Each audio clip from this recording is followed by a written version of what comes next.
Is my sound showing? No. Okay. All right.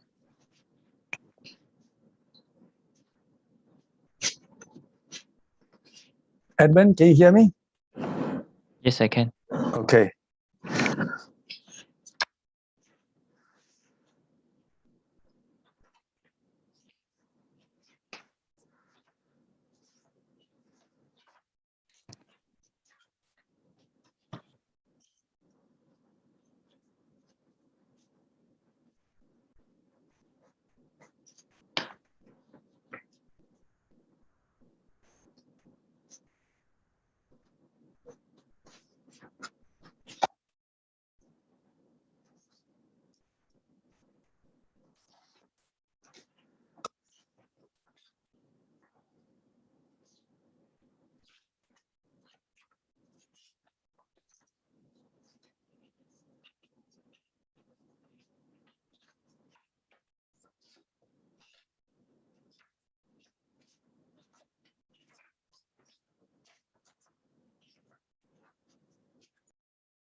Ripi.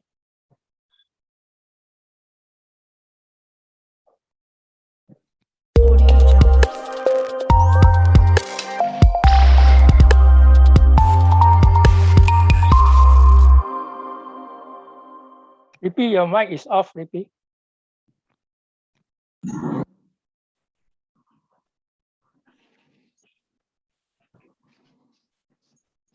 A very good afternoon. I bid to all members of PSPJs and welcome to our guest speakers today. So first and foremost, let me give a brief rundown of our meeting agenda today. First, we'll have a tutorial session with Mr. Raja Indra Putra, also known as Ripi, and followed by our member sharing from Mr. Goh Bong Hiang, speaking on autumn in Tokyo.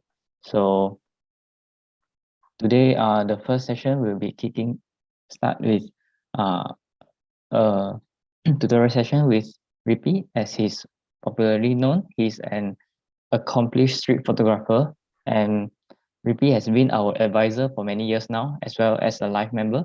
He's also a leader of the Scott Kelby Worldwide Photo Walk, representing Kuala Lumpur, Malaysia, and he's also a very popular figure in other photography groups and forums. As we can see, throughout these years, he hosted a lot of sessions talking about street photography.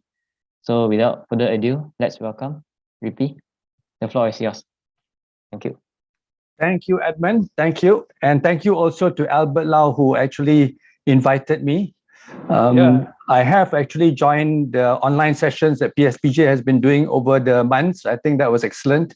You have still ongoing regardless of the pandemic. which is not something I can say when we are trying to do street photography because of the lockdown. Anyway, hopefully with this lifting of the lockdown in the next, actually already started now, people can now go out shooting street photography. And I hope some of the lessons that you can learn here can be applied in your street photography. Okay, so without further ado, I now share my screen. Can everyone see the screen? Yes, yes. Okay. The topic today, I'll call it fundamentals of street photography. Basically, I'm trying to touch on areas that are particular to street photography. And what I'll also do is I'll touch on not just the camera, the settings and things like that, but also some of the ways that you see when you're doing street photography as opposed to probably doing other types of photography like landscape or macro. Because I think in terms of composition, all of you probably know very well. So we'll look at just solely on street photography. So we start today by defining what is street photography. The thing is, okay, before I do that, let's look at the outline. This is the outline. Within an hour, I'll try to cover what defines street photography, the equipment, the camera settings, a few techniques, overcoming your fear. I think that's one of the things that are different compared to other photographies is that, there's this element of psychology that you have to overcome and how to be discreet because you want to be able to handle dealing with people discreetly. And then lastly is the art observation, which will include, I think, composition and all that.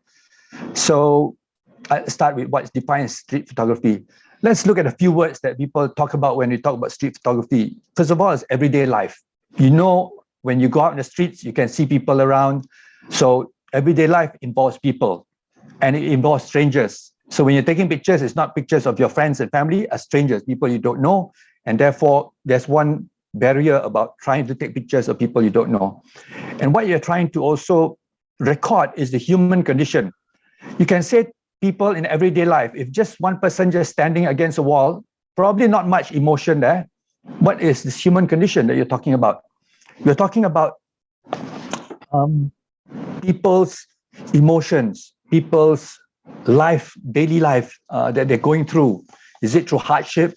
You can see people who are happy, people who are angry. So there are a lot of emotions that you can record in street photography. The other element is it happens in a public place. So if you say it's a public place, that's quite obviously on the street. But what if it's inside a shopping center? Well, it's not on the street, but it is a public place as well. So the only thing is it can even be in a restaurant, in a cafe, but it should not be in someone's house, perhaps. And then if it's someone you know in the house, then it's no longer street photography. Another element is it's supposed to be candid. When we say candid means it's unstaged and unposed. That is the one area that I think differentiates street photography against other types of photography, whereby you actually pose the subject. And the other element is the decisive moment. This word comes from Henri Cartier-Bresson, one of the pioneers of street photography, and it was involved in a lot in documentary photography. So it means trying to capture the right moment at a split second in that picture, which actually can depict and summarizes in one snap the human condition and the emotion in the picture. And it also has to have visual aesthetics. It's pointless to have people in the picture with a human emotion, but then the picture is so jumbled up, the composition is so bad, nobody wants to look at the picture. So finally, it's visual aesthetics, which actually concludes the whole thing. So you can see these are the things that define street photography. So obviously people have this definition in their head. There must be people. But what about an image without someone in the picture? No people in the picture. Does that constitute street photography? Well, I would say yes, in a sense, because if you talk about the human condition, this picture actually depicts that there were humans here. So there was a presence of humans. That alone actually shows that the street photography definition is there.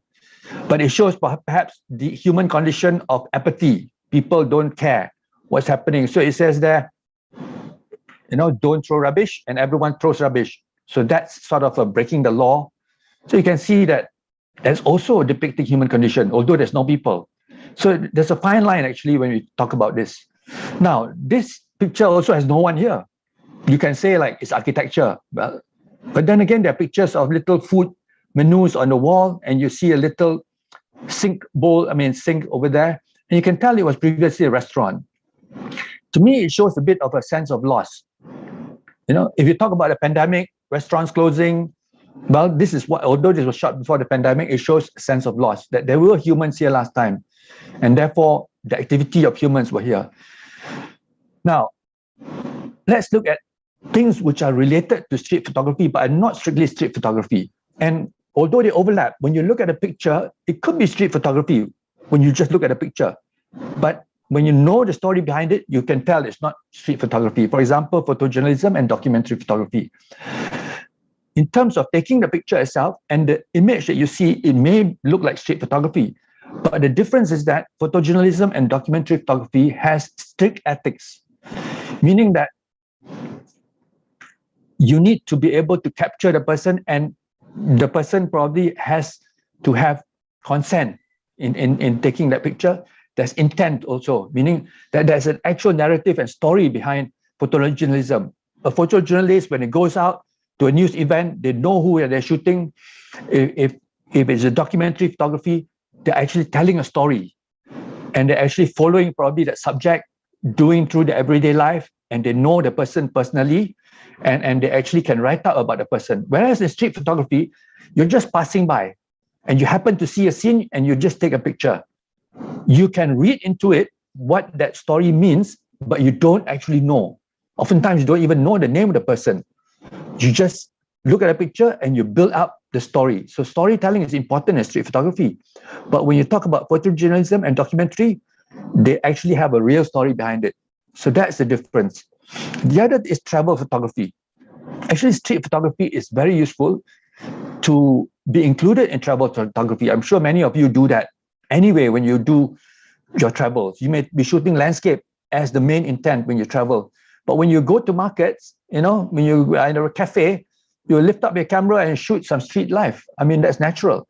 So, although a picture, you look at it, it says, oh, it's in China or it's in India, it's travel photography, but actually it's street photography.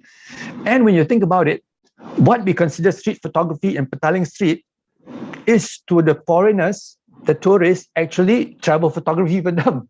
So you can say that you are doing travel photography at Petaling Street.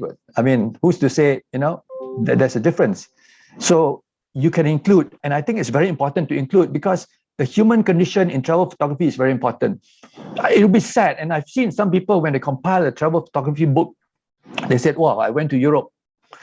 When you look at the travel photography, the travel, the holiday or travel photography book, you will see buildings and buildings. Yes, there are landscapes, and then they're going through the city. You can see roads, cars. You can see a few people here and there. And they actually went to the market, but you can just see people's bags and a faraway shot. But you don't see the life of people. You don't see the culture. So it's a pity that you travel all the way, that you don't include street photography. So I think it's very important to also, because we all travel, to include street photography intentionally and to try to do it well, because it really brings life to your compilation of your holiday shots. Now, the other is street portraits. Is it street photography? To me, it's part of street photography, but you can't really, to me, I don't really say it's strictly street photography, because it's posed. It's posed, people know that you're taking a picture. And sometimes a street photo can be someone working. So you take a picture, and within a few seconds, he looks up at you, then you ask a photo from him, he poses for you, that becomes a street portrait. So it becomes something separate, but it can be categorized under street photography. But if you take all portraits, then I would consider that street portraits rather than street photography per se. Because if you look at the picture on the left, you can tell from his face, you can read into his face some story, what he is. I mean, he's not a corporate executive, obviously. Probably he's in the market. You can't tell because there's no background story to it. So it's not street photography per se, except through what you can tell on his face. Yeah, this guy here, yeah, he's got a drink at night. I don't know. So you can try to read some story, but basically it's a portrait. Now, the other is urban photography. I don't know whether you've heard this term, but it's being used quite often, and people say that, well, they say sometimes it's street photography. But I think there's a distinction here, because if you look at it, most of it doesn't have human life element in it. And also, if you look at it, oftentimes it actually just depicts what they call urban geometry. It can be buildings, roads, cars. There's a small human element, but that's not the main part or the storytelling part. In this case, to me, the person there is merely to show scale. If you didn't have that, then I couldn't tell. Is this someone's, lawn or something like that? So you can't tell. Now, when you say architecture, you say it's urban photography. It could include buildings, but if it's purely buildings alone, then you can say it's architectural photography. But if it includes other things, then you can see the built-up environment.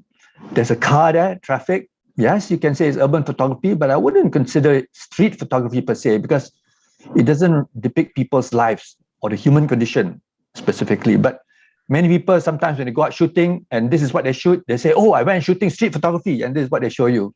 So I wouldn't consider this really street photography. Now we actually start to go on the border of what street photography is, because you see a human character there. When you have a human character, you think, oh yeah, it's street photography. But now this is already bordering on street photography and urban photography, whereby the person there is merely to show scale, that's human activity, but there's no real human condition. Yes, they can read a bit. Maybe I would say about 10%. So I wouldn't outright say this is not street photography, but it's more urban photography. What is street photography? When you talk about human condition, Gary Winogrand is one of the famous classic street photographers. And this is one of his famous photos. So it shows people's reaction, emotions, and actually depicts people really. The other thing curious about this picture, or rather you should note, is that in those days when you shoot black and white and street photographers, you can have the street actually slanting. I'm not sure if there's a real slant, but sometimes the horizons are skewed, but it's still acceptable. Now, this is what people always call him as a street photographer, but he's also a documentary photographer, so it blurs the line. Why is this part of street photography? Yeah, it's part of his work called Common Sense from 1995 to 1999. Now, to me, sometimes when something is on a one picture, it's not street photography, it's food photography. But when it is composed as a whole book and a project and a series, it can be part of street photography, because when he did Common Sense, it's about consumerism.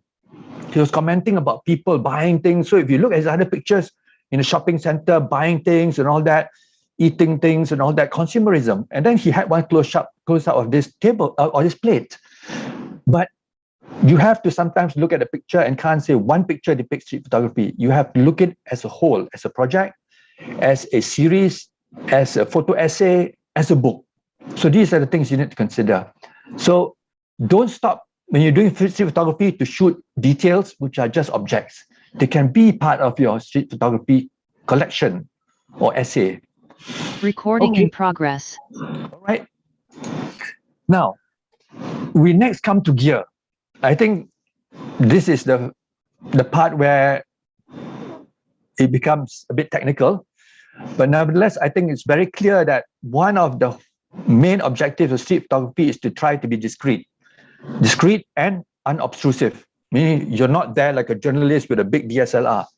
Obviously, very popular nowadays. When I first started, mirrorless was just coming out, and many people were still carrying DSLRs. So mirrorless and compact are now, so many. So you don't need to be, you're spoiled for choice, basically. But you can also get smaller and smaller. So there are some which are not as small. On the top right, you see the Olympus OMD, which I have, which is my favorite one. So it's not tiny. So it has actually a zoom lens, which sometimes I switch to a prime lens, which I'll speak about later. But you can actually get smaller. For example, so in Micro Four Thirds, you can have a camera like this, very small, like this, and you can just tap. So it's very handy. So it's much smaller, and you can have even cameras like the GR on the bottom center. There you will see the GR, which is really like a compact camera. It is a compact camera. but it's a very popular street photography camera. If you check out Ricoh GR, now I think it's GR, I'm not sure, 4 or 5. This is the first GR, very popular. Although it's fixed lens, but it's very popular. Now, what lenses do you use? Now, traditionally, street photographers like Henri Cartier-Bresson use 50mm. The reason why he liked 50mm is that he said it depicts the human eye vision. When you look at without a lens, this is what you see. When you put the 50mm, that's basically the angle of view that you see. There's no magnification or widening of your image. So it's popular at 35. But I find many photographers also like 35. And my favorite is at 35, you get slightly wider view, which captures more things. So it's a choice between 35 or 50. So it's a matter of preference. But the other way is to go even wider. And this Ricoh GR is actually 28mm, so it's even wider, although you can crop it to 35. Now, wider lens, you can get closer, you can include more things, as we'll see later in the pictures that I show. So these are the two popular ones. Now, straps. Straps, typically, when you look at DSLR, when I see people walking with DSLR, they have this big red and black strap, or black and yellow strap, Canon straps, Nikon straps, D5, hanging like that. It just really shows you're a photographer. Whereas if you're carrying a smaller camera, which is what you should do away with those straps like that. You should use just a wrist strap like this, so it doesn't look like you're hanging a camera. You can just put it as behind or below you. People don't know your camera, and then suddenly you're up there.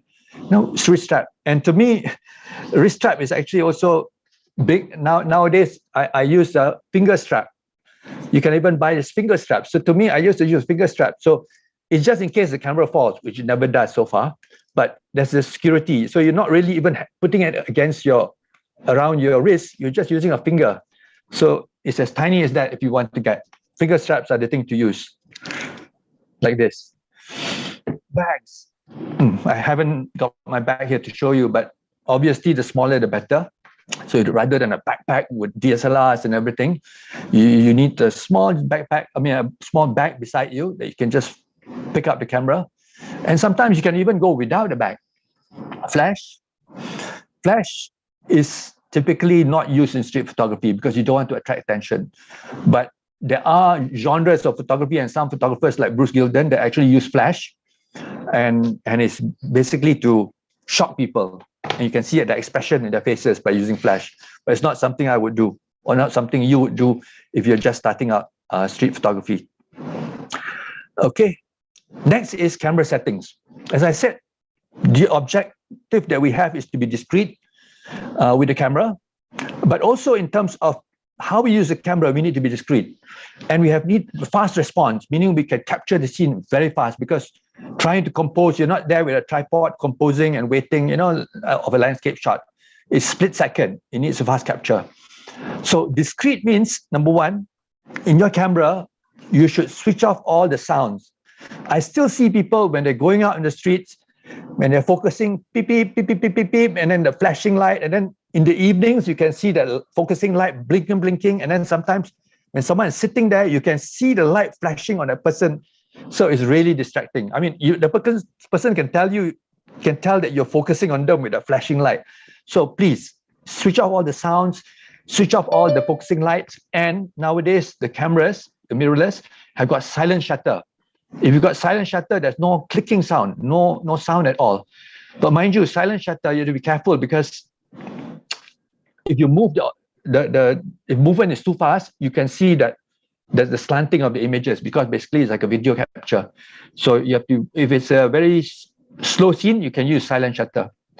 And the other thing that I do, which also is to use the LCD monitor, meaning you actually shoot using the LCD monitor here, rather than putting it to your eye, because when you lift it up to your eye, people can tell you're taking a picture. So you use this one and you preview here, and you can even shoot from the screen itself. I think most cameras can do nowadays. Exposure. This one, many people say aperture priority, but to me, you can choose whatever way works for you. To me, I use shutter priority, but there are street photographers that even use program mode, meaning they don't care about whatever aperture or shutter. As long as it's bright, then you get decent, selections. But they can shift, because when you use program mode, you can actually shift whether you want it faster shutter, slower shutter, and then the aperture itself will vary. So you can do that as well. But many people use aperture priority because they want to get the depth of field, the wider depth of field in street photography. So that means smaller aperture, wider depth of field, and also because of fast movement, you need faster shutter speed. Auto ISO. Once you already set your aperture, your shutter and your aperture, then the thing that goes up or down is your ISO. So you set it to auto ISO, and you do exposure compensation. No using manual. I mean, that's much too slow. And continuous frames. The reason why I put continuous frame, but low continuous frame, meaning about 3 frames per second, 4 frames per second, is so that it will, if a person is walking, you don't want to have the 2 legs together. You want it to be separated like that, actually walking. So if you take a few shots, you can get the shot. Next is shutter speed. As I said, you need it fast, and to me it's about 250 or faster. Focus, autofocus, or zone focusing. Now, autofocus nowadays is very fast, so that's not an issue. But if you want faster, then zone focusing, or what they call snap focusing in the Ricoh GR series, means that it will use a hyperfocal distance. If you set it at 2 meters, that's what it will shoot. So that when you snap a picture, there's no focusing time, it's immediate. And focusing also, I put it on a center focus, means you focus and then you can shift, or you select the focus on screen, which is the fastest. As I said, the flip screen there, you select focus on the screen. So wherever the subject is, you can just move. That's the fastest. So that is the camera settings that we have. Now, I'll move over to a few techniques. These are just a few techniques. One of the things about street photography is you have to get closer. And as what Robert Capa said, he's a Magnum photographer. He said, if your photos aren't good enough, you aren't close enough. Some people argue that close as in close emotionally close. That's one way to look at it. But one is also physically. The closer you are, the more detail you can see in the people's reactions and all that. If you stand so far away, then that's not the main focus of your picture. So getting closer is one of the techniques that you need to master. And it's one of the techniques that I think it's a bit difficult for people who are beginning street photography, but I'll come to that later in terms of how you can get closer.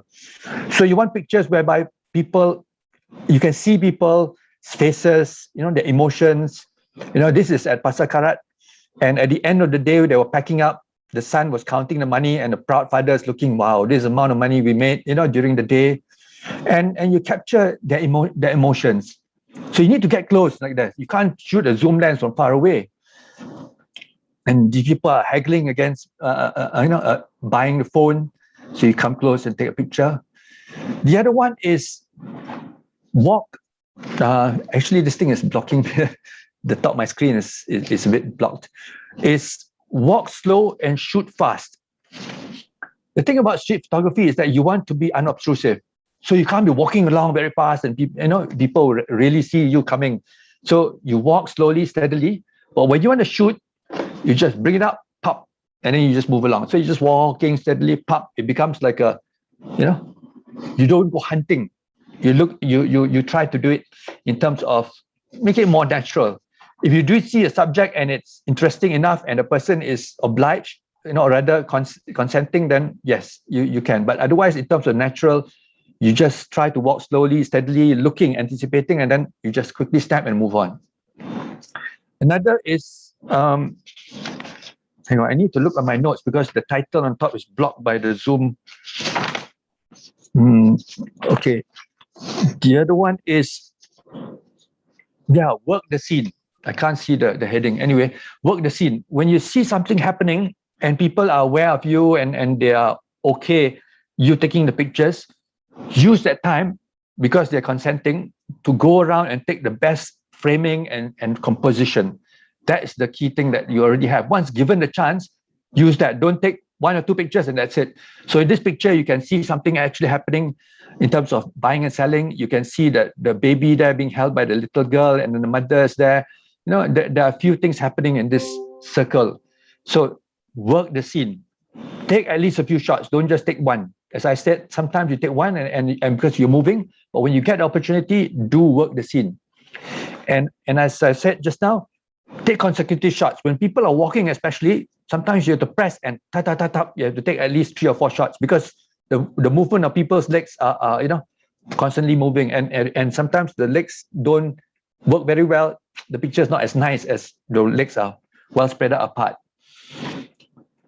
Next is shoot from high. You want to shoot from angles that people don't normally see. If you have all pictures at an eye level, then the whole series, it will look boring. So try to mix them up by having shots from the top. So this is in the market, went to the upstairs and shot it, facing it. Another is from the top. So in this holy festival, we were down there actually shooting, amongst the people. Yes, you can see faces, but also take time to change your angle for something different. Shoot low. The reason why is because I wanted to get the person's background there. So I actually shot low rather than face level, and you don't see the things in the background. So you try to include something in the back by shooting low. And this is something even lower. This rickshaw driver was putting up the night, sleeping in his rickshaw, and I shot very low. Another is slow shutter. I don't use a lot of slow shutter, but that could be some people's technique. Some people like it, and they can even do panning. In this case, I was following behind in the rickshaw. There's one question from Yes, okay. Yo. Should we ask permission before we shoot pictures on people? Yeah, okay. That's one area which I'll touch. I'll get back to that, okay? Thank you for the question. Now, next is shooting from the hip. Traditionally, in the classic street photography days, they call it shooting from the hip because people used to shoot from the hip just by without looking and just shooting from the hip. Or sometimes you use a Rolleiflex, the twin lens reflex, like Vivian Mayer. You look down on the camera, because the 2 lenses, and then you snap. So basically, it's from your stomach or the hip, but you don't put it to your eye.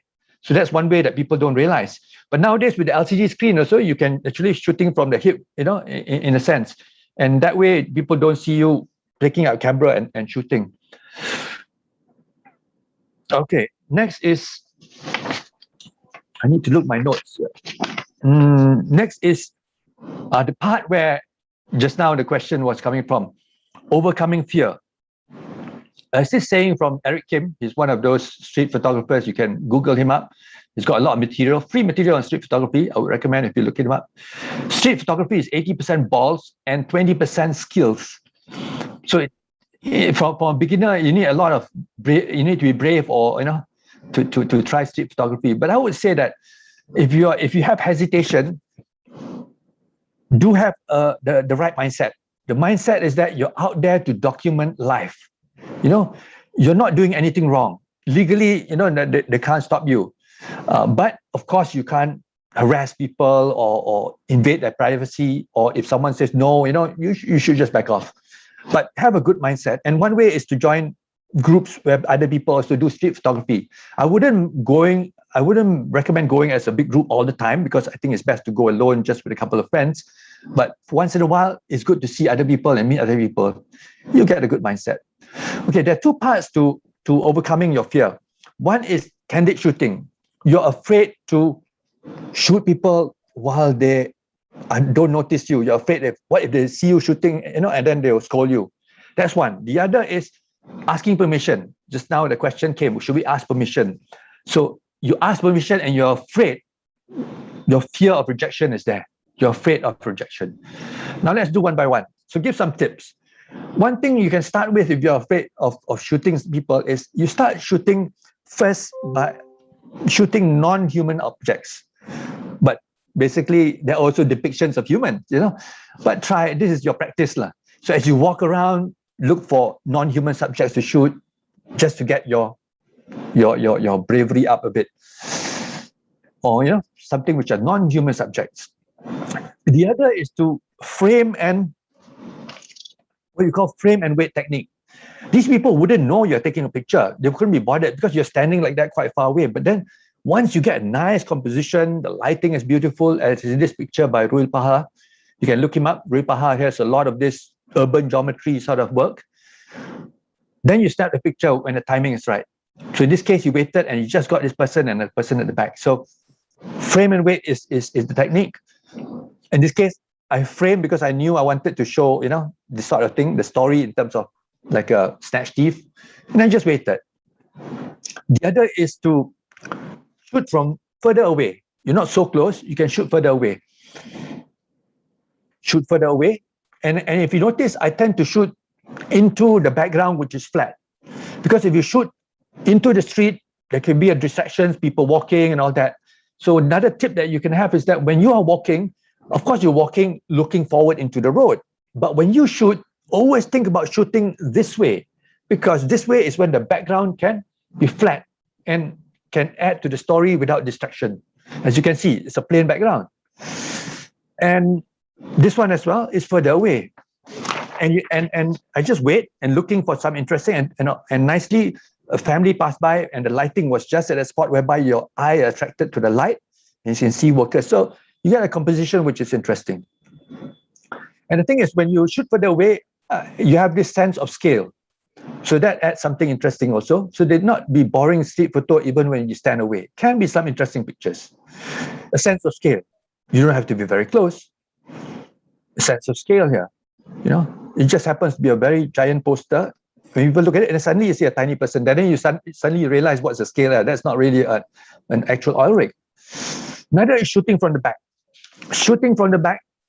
Normally, some people said, street photography, you shouldn't shoot people from the back. But if you're just starting, why not? Still can make an interesting picture. You see this guy, you can tell like, he's trying to buy a dress for his wife. And some colors, red and white, so something interesting. Even from the back, you can see some interesting gesture happening here, some action happening here. And try to shoot from the side. So you shoot from the back, afterwards you move towards the side. See, when people are engrossed, they don't realize you're there. Another one, which is recommended by Thomas Liotard, which is not something I've done frequently, is shooting against a window, through a window. Shooting through a window, because that person can't stop you, isn't it? You're passing by, he's looking, you just shoot. So there are a few of that. Shooting a window, someone in the bus, he's got a picture in the bus. Another is shoot what we call, you don't shoot the face. You shoot probably the hands, in this case the hands, or you shoot the feet, start with this. And bring along a friend.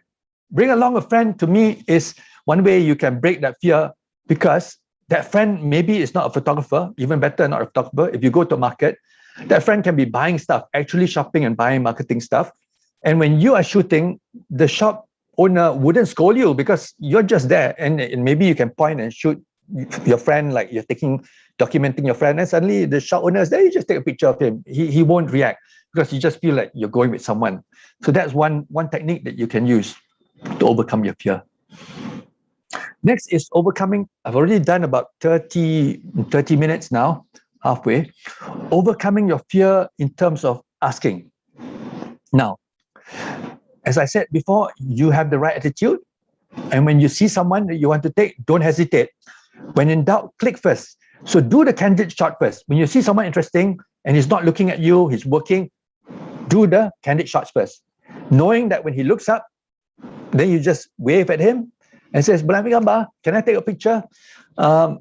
Or he doesn't realize, you go up to him and says, "Can I take a picture?" So you do ask for him. But it's good to have a candid shot as well. Because once you ask permission, it becomes a street portrait, no longer a real street photo as such. And make it obvious you are a photographer, Even if it's a compact camera, you are a photographer, you make eye contact with the person. And don't approach people who are walking or busy working.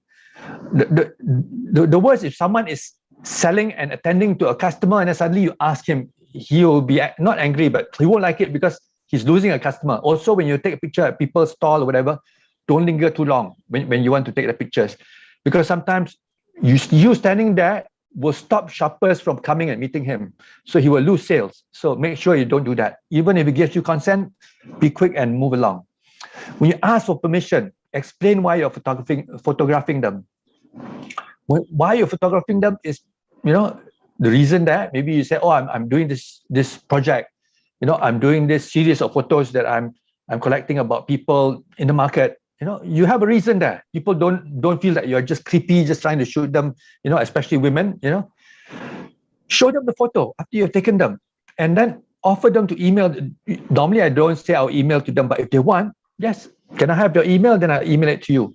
Or if they don't have an email, you just give them a card. I actually have a card that just says photographer, and then my contact there.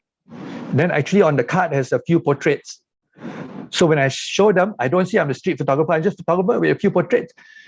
And a few portraits which are not studio shots, actually street photo portraits. And they know that I'm serious, and they can contact me if they want to, for me to email them the picture. But mostly they won't email me. I've had only a few people actually email me, but at least you gave a card, they know you're serious, and they won't be scolding you if they know you're serious. And of course, you show respect. You smile, you compliment them, thank them, do the natural, normal courtesy. And I think, you won't be rejected in that way. Of course, some people will just say, no, I don't want. Then don't push it. To me, you don't push it, don't press it once they say no. You say, thank you very much, in jalan. I've had where people say, no, I don't want a picture. You go to the next person, that person's picture was taken, and afterwards, the guy who actually rejected came, hey, can you take me a picture? It goes to show that they feel, now they know there's nothing wrong. At first, maybe the reaction, the quick reaction was to reject you. The other way you can do is have an exercise. Now, this exercise is a mind game. Instead of going out there fearful of being rejected, just think about, when I go out, I want to get 5 yes people who agree to me to take the pictures, and 5 no's. Meaning I need to get 5 people who will say no. And when you go out there, you want the 5 people who say no, you will look for people who are scary. Oh, this guy, he will definitely say no, it's scary. You will soon realize that the scariest looking person, like a hunk of a guy there, with tattoos and all that, are the people who are the friendliest. So this is one way to set your mind. I'm going to ask that guy, and on a motorbike and all that, and he will say no. But turns out he will say yes, and you got a good picture. So this is just a mind game that you can play yourself, and actually works. The other is, there's one project called the 100 Strangers Project. If you look it up on Flickr, on Flickr, it's actually from Flickr previously, but now it's a few places. It's for you to actually challenge yourself to shoot 100 strangers. There's no time limit. So that's one way. When you put it as a project, you will in a way force yourself, and you need to get stories from them. So you need to talk to them. So that's one way to overcome your fear. So when you do this sort of projects, the sort of thing that happens is that when the fear that you have will convert to excitement. So you'll be excited. Hey, I'm going to get 5 no's. Let's see who can say no to me, which is odd. But it actually makes you go out and shoot. And lastly, I would like to add is shoot a group. I found that if you approach someone, just a person alone, there's some tendency for him to say no. But when you go to a group, there will be some people who say yes, some people who don't like it. Those people who don't like it, maybe like they move up to the side or to the back. And then when I say I want to shoot a group, they will also pose. I mean, they just stand there. But then after that, you ask, can I have a picture of you? You pull one aside. The others may be interested. The ones who say no will say no, but you are still going to get one of them out of the whole group. So shooting a group is one way to overcome your fear as well, because you know that out of them, there will be those that are interested.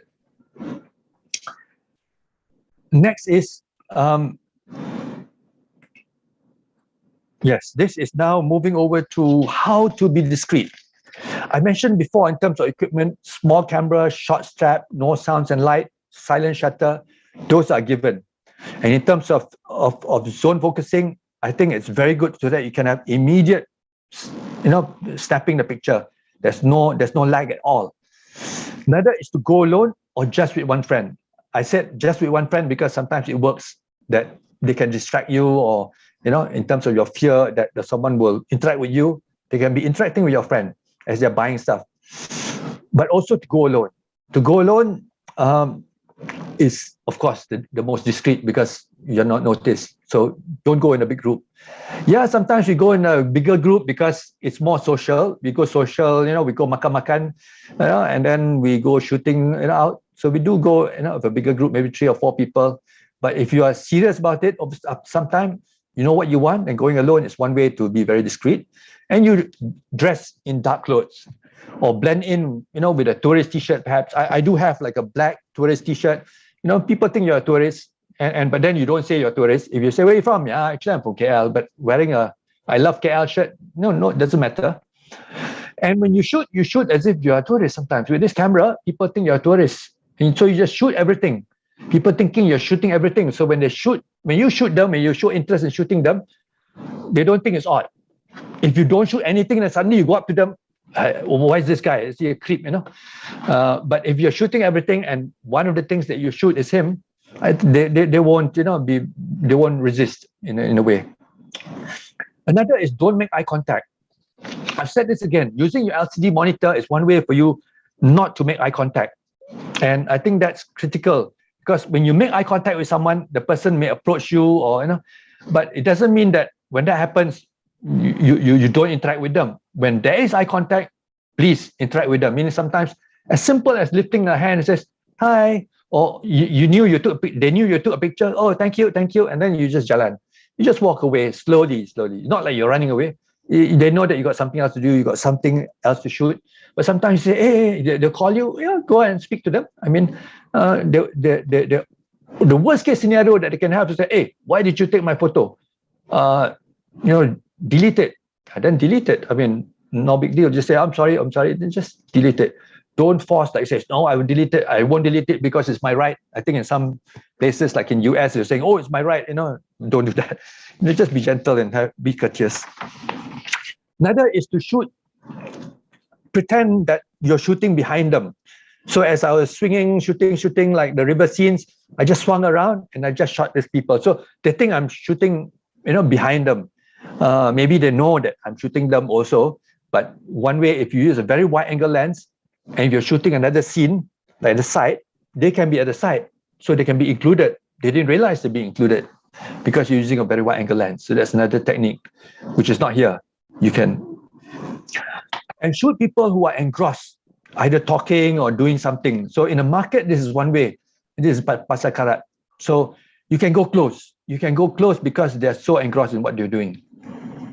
Another is shoot in a very busy place, like this. In this case, it's a narrow lane. When people are coming out the narrow lane, they have nowhere else to move except face you. So when you're there, you can take a picture of them.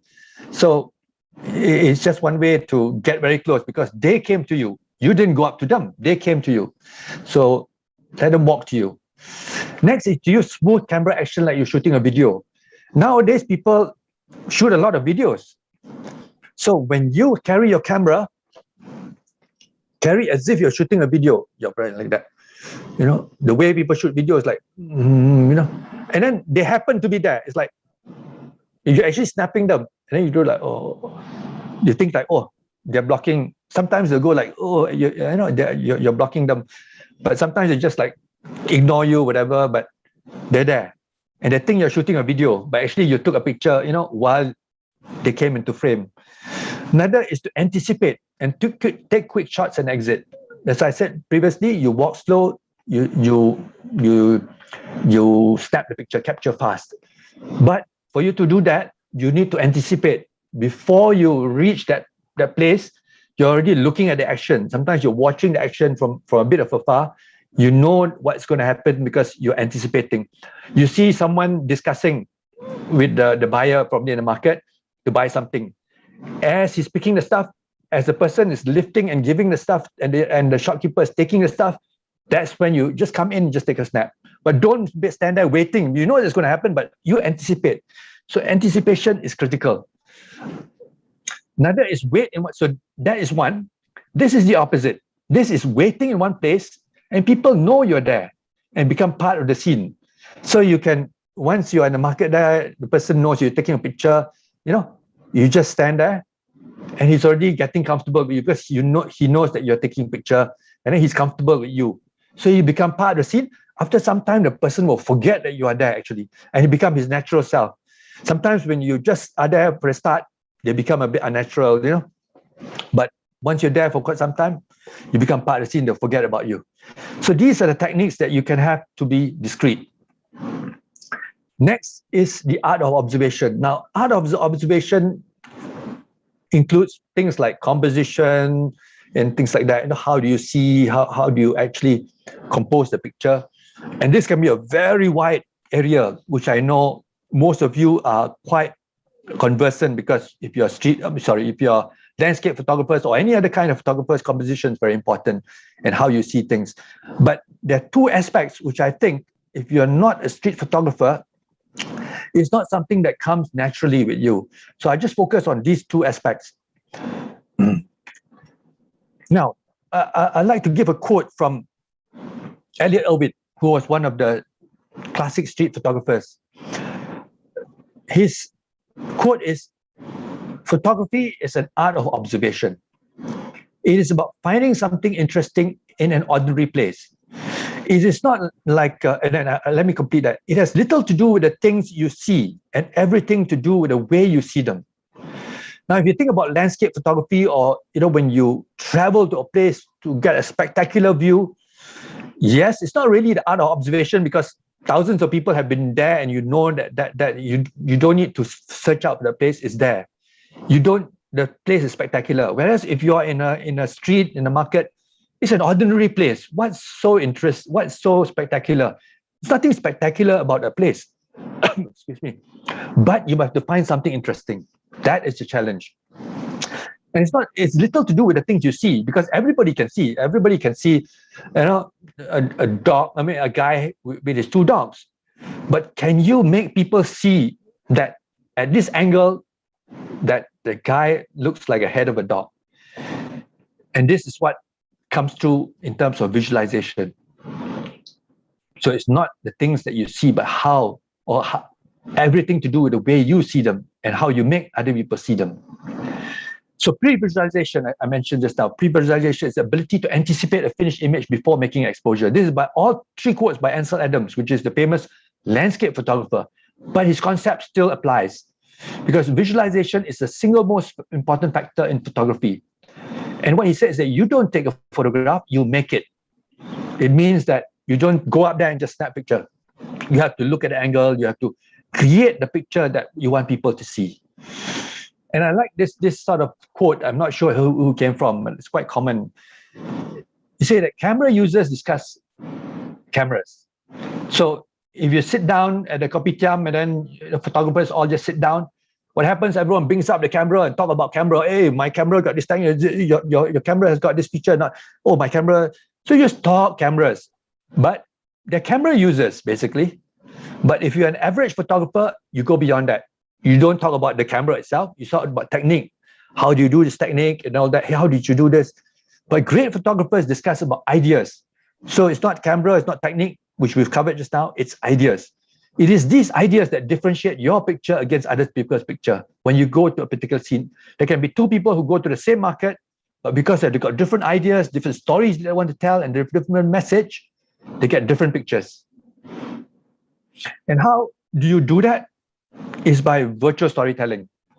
As I said, it's the idea. The big picture is the idea first. You have to have the idea. Or when I look at it, actually, when I had this triangle, which I came up with, and it's not unusual, this is quite common as well in terms of the elements. But when I read about Ansel Adams' 4 steps, he actually said desire, discovery, visualization, and execution. This is 4 steps. And it coincides with what I'm trying to tell you here today. You can read out about his 4 steps. First, you come up with a compelling idea. Compelling idea is like, for example, you have an idea that you want to shoot in Chowkit Market. But when you go to Chowkit Market, there's so many things to shoot. You need to find a relevant subject. So relevant subject could be the seller himself, the market seller.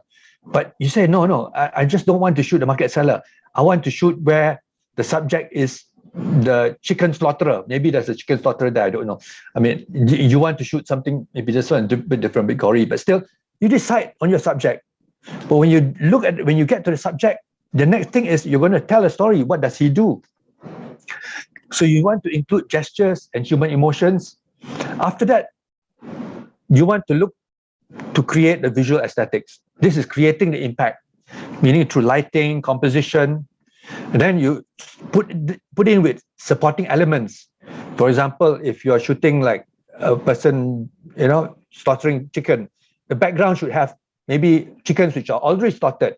Another at the back, maybe chickens are already selling the chickens at the side. You probably wouldn't want to have vegetables hanging at the back. It doesn't jive. So you try to put supporting elements that tell or complete the whole story. Or sometimes if you get closer, you can leave it as a mystery. When people look at the picture, hey, what does this mean? So that's the other way to look at it. There's a twist that you can, but otherwise, having it as adding elements builds up your story. And lastly is only execution. Execution is actually snapping the picture itself. So these are where your camera settings and all that come into play. So you can tell the camera settings are right there at the bottom. These are the main things that you need to go to. Now, I'll give you just one tip here in terms of discovering. When you go to the process of discovering or for streets, there's one way that you can look under Google search, click on images, whereby you only be searching images, and you put there, for example, the place you want to go, Bukit Bintang, and you put there street photography. Up pops a lot of pictures. Many of them maybe not street photography, but it can even have something like Jalan Alor. If you don't know the place, you would know that, hang on a moment, Jalan Alor is a very popular place. Maybe I should go there, and you see this guy's name, Chris Fowler. Why is he so popular there? Maybe he's got good photos on street photography in Bukit Bintang. So this actually gives you certain tips on where you can find these, pictures that you can search for. I go back to this. The two things which I want to tell you today, I got just about, give me about time, maybe 10 minutes or so. Gestures.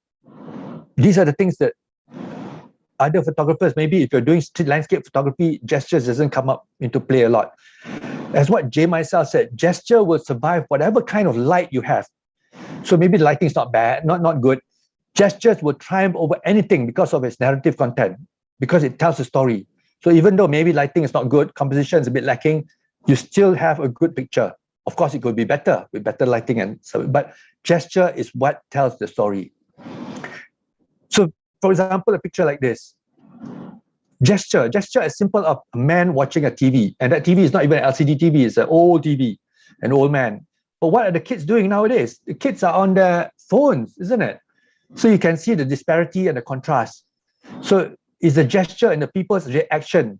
If you just see this guy watching the TV and maybe the kids watching the TV as well, maybe less of a story. So when you look out for things like that, you look for gestures of what people are doing, the actions, the emotions. And when you look at this picture, there's action. Kids with their parents. It's about emotional content in here. And it's happening on the left side and the right side, and this guy serving the balloons. So that's gesture, rather than just people looking at the balloons, perhaps. When they started to look at the balloons, maybe they're just passing by, look at the balloon, that's it. But you need to have some gesture. Even a kid at the corner there pointing up to the balloon. So you try to include as much gesture as possible. This one was, I think around Deepawali, is it? Typically at Brickfields, there's a lot of this henna painting on the nails and hands. But there was also the fireworks. So you see a lot of gesture, people putting it to your ear, so you can know that it's loud. The girl is actually closing her ears, and people are looking up. Then there's the henna. So you can actually, if you focus close, there's less of a gesture. You pull back, you can see people doing things. There's emotion. This is one scene that I shot that actually the guy in front is a thief, a snatch thief. The snatch thief, while I was there, the snatch thief actually snatched from the guy who just fell down there. There was a big commotion, and the police came. Police happened to be there. This guy also, actually stealing right near the police is there, and they caught him. And you can see the gesture of what's on his face. You can see the emotion on his face, the hands being caught. And then you can see the gesture of that guy actually fell down and all that, and the police actually helping him. So it's a lot of story that you can look in gestures instead of just people staring blankly. In this case, this guy is buying this, I don't know, ABC, whatever, and these two customers are very angry because he was served first rather than them. Actually, they came first. So reaction on people's faces and all that. This guy is actually waiting, and they're wondering whether the tourists will take his trishaw. His gesture is like in hand, he's like hunching and all that in anticipation. And at the end of the day, this is the same guy. Actually, he's actually very tired and all that. So you can even with his hand like that, with his cap. So these are all gestures that you should include in the picture. This one can be said, I just want to include this picture because actually I shot that as a sports photo. But this story is not sports. The sports is already over. The guy won. But this story is in the little girl who just came off the mother at the back. If you see, the mother just saw her, I don't know, released her or whatever, and the girl was coming up to congratulate and hug the father, whereas the opponent actually was hugging the father. So you can see the emotions actually in what the girl is doing, her smile on her face. So although it's a sports photo, initially when people are playing sports, there can even be elements of gesture and emotion. Now I go back to here, the second part, creating impact in terms of visual aesthetics. The thing about a lot of photography is that, yes, I think in landscape photography, you have this concept of background, midground, and foreground, and you search for such things. That is also critical in street photography, and it's called layering. Layering is so that your midground and background add to your story rather than be distracting. A lot of times when people take street photos, there's an interesting subject in front, but the background all distracting and nothing to do with the story or the foreground. In this case, the bananas are at the back. People at the back also buying the bananas. So it adds to the story. So you have a layer in front, you've got a layer at the back. In this case, this is happening both in front and the back. It just adds to and supports your story. And this one, this guy is like, oh my God, what's happening?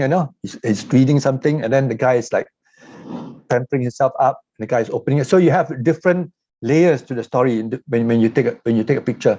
And this is something that's not easy to capture, because when you look at the subject, oftentimes you don't realize what's happening at the back. When you look at the back, then the thing in front already is gone. So it takes a very quick eye to capture it, but it's something that you should look out for. So in this case, the lady in front is selling. She's tying up the stuff. The lady in the center is like going to pick up something, and the lady at the back already buying stuff at there. So there are three layers in this story. So it just adds up to the scene in the market, not rather than just one person here. Of course, the person in front is the person that's the main focus. In this case, there's the scene of three bicycles in the midground, which is what I took. But I waited for something happening in the foreground.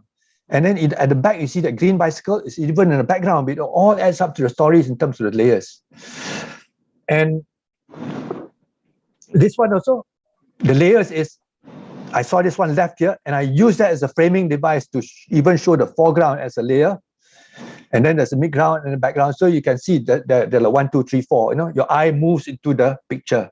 So when you're trying to shoot a photo, you're just not looking at one element, which is your main subject.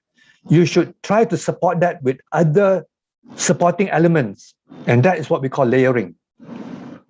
It's something that doesn't happen very often, but it should be something that you look out for. And finally, my final picture this is to me like, wow, this is one heck of a layering picture, and the colors gel as well. The lady's tudong there is blue. The clothes are almost blue or grayish, the sky against the blue, and it contrasts with the red watermelon, and the watermelons are like 1, 2, 3, 4, the layers and the hands, you see 1, 2, 3, 4. This is stupendous layering. This is something that is by Tavepong, which is a very famous Thai street photographer. So what I'm trying to say is that trying to achieve something like this is not easy, but when you know that this technique is something that will create a very great street photo, then it's something that you should train your eye to try to capture these photos. So with that, I've now reached the end, and we now have questions and answers. Over to you. Is it Edmund? Yes. Yeah. Thank you very much, VP. So now let me check the Facebook for any questions. I have a question for Ripi. Yeah, Yes. sure. Ripi, can you hear me? Yes, I can hear you. Okay, thank you for your great insights in street photography. I'd like to ask a question. Talking about shooting candid photos, there's also an element of sometimes intrusion in people's privacy. So is there some ethics guidelines on this? Thank you for your question. Yeah, this is regarding the ethics and the legality of street photography. I have a slide on that. Let me just check. Yeah, in fact, I had an old slide from some time back. Maybe I just go through the slide very quickly. Generally, street photography is not illegal. Of course, it applies differently in different countries. But we're talking specifically Malaysia. So far, no one has been sued or no court case have been had anyone shooting street photography. I mean, if that's any comfort. But I think beyond that, there's a reason that you have the right to photograph anyone who is in public. If he's in his own house and then you shoot through the window, that's illegal because he expects privacy. So there's this thing about reasonable right to privacy. Yes, people have a reasonable right to privacy if they're in their own home. But if they are in a market, for example, and they're in any public place, people don't have a reasonable right to their privacy. Because, for example, they're walking by, there are CCTVs in public capturing them 24 hours a day. Who are they to say that CCTVs are not, what? So can you stop the CCTVs? They're everywhere. So just because someone takes a picture, it's no different. It's captured by a CCTV. And if people are taking pictures, that's something that's they can expect that their privacy is not there within public. Means people can see them already. But there are other laws, meaning you cannot harass people, you cannot trespass the place. So these are other things that add to the element. If the person doesn't want this picture taken, and he says no, you can't go and say, come, I'll take a picture. Then you start snapping him. Then that's already harassing and also intruding on their privacy that they want. So that's one thing that you should back off and say, thank you very much, and you just move off. And most people would be okay. Some people would say, please delete the photos. And yes, I just delete the photos. I mean, I had a case where this lady was selling something. I took a picture of her, and the guy beside her was the husband, obviously. He says, no. I just deleted the photos. Just went off. I mean, it was okay after that. So you can be disallowed to shoot on private property. And this happens, for example, in Pavilion. That actually happened to a PSPJ outing. We were shooting there last time, and the Pavilion, the guy came up to us and said, no, you cannot shoot here. No street shooting here. Just because we had cameras as a group. And when they were totally shooting, it was okay. That's the issue. But then the manager came down there and all that. But what you do is that when people are very adamant about that, you just step away. As long as you're not on their property, you can be across the street, you can shoot their property. It's just that you cannot shoot their property on their property. If you step away from their property but shoot their property, what can they say? Unless obviously they have a copyright, like the Eiffel Tower, they were saying that has a copyright if you use it for commercial purposes.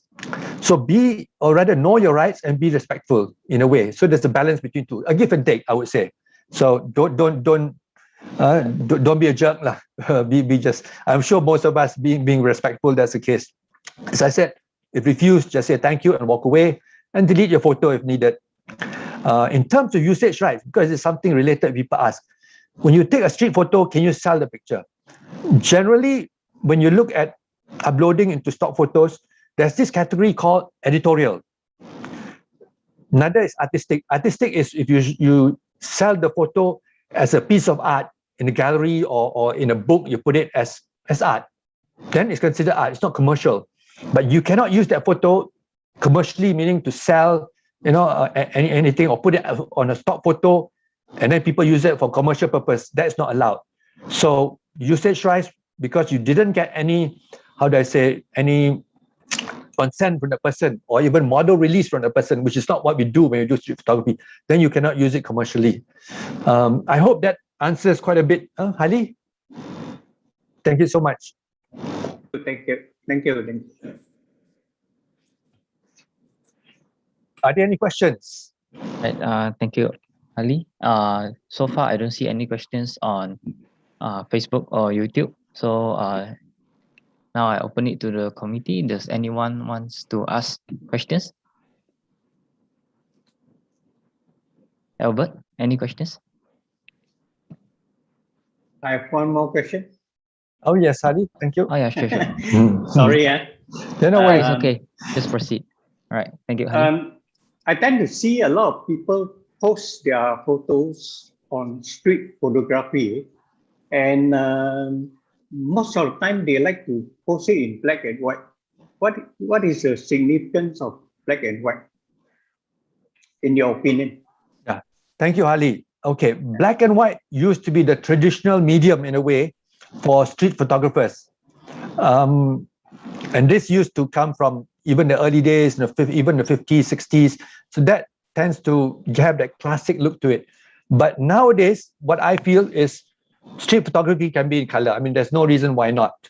But as you know, with photography, even in landscape photography or other types of photography, there are times when black and white evokes a different emotion, than a color photo. When you put side by side, you can feel it different in a black and white photo. Now, can you imagine that photo just now of Elliot Erwitt with a dog in front of that guy? If it was in color, you could tell that it's a dog in front of a guy.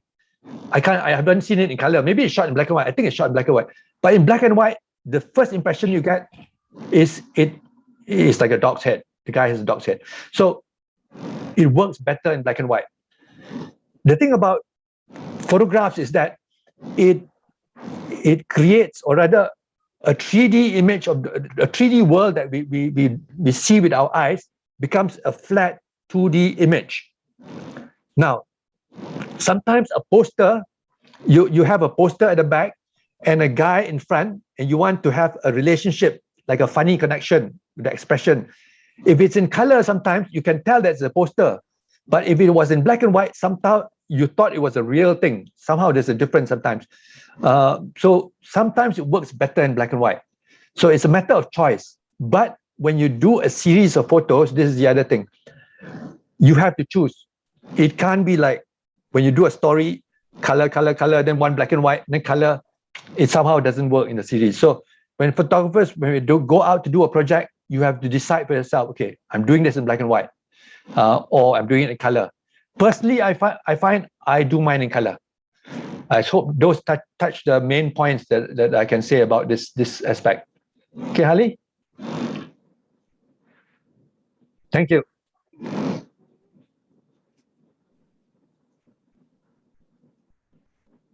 Albert, anything to add? Not really. I just want to thank Rippy and everybody who support PSPJ for so long. Rippy has been a very strong supporter. Thank you, Albert. Albert is also a veteran for PSPJ. Just one thing I want to add. Did you realize that every year, I think for the last 10 years, on the first Saturday in October is when the Scott Kelby photo walk happens. It's always in the morning. I do it in the morning because in the afternoon we have our PSPJ meeting. So by right, it was supposed to happen this morning. But actually this year they have postponed it to spring of next year. So if you're looking out from the Scott Kelby photo walk, this year's photo walk is like the Olympics. They've postponed it to next year. It's going to be sometime in March to June. So do look out for it. You haven't missed it, okay? You haven't missed it this morning. It's actually happening next year. Okay, over to you, Albert. Okay, thanks, Rippy. Yeah. Hopefully, we can join the Scott Kelby. Yes. It's on the first Saturday of the month. So if that happens, then it always coincides with PSPJ meeting. I hope by then we have a physical meeting as well. So we can physically go out walking, and then in the afternoon we join PSPJ. Okay. Okay, all right. Thank you very much, Mr. Raja Indraputra. Thank you very much, Rippy. Welcome. I see nothing but compliments and likes on the Facebook comment sections. Thank you, Edmund. I'll now stop sharing. Yeah, a very nice and informative sharing. It's very detailed. Thank you very much. Right, so next we'll proceed with Mr. Goh. So he'll be talking about Autumn in Tokyo. So Mr. Goh, the floor is yours. Good afternoon, fellow PSPJ member and friends. Thank you very much for the opportunity to share my photo trip of autumn in Tokyo. Let me share screen first.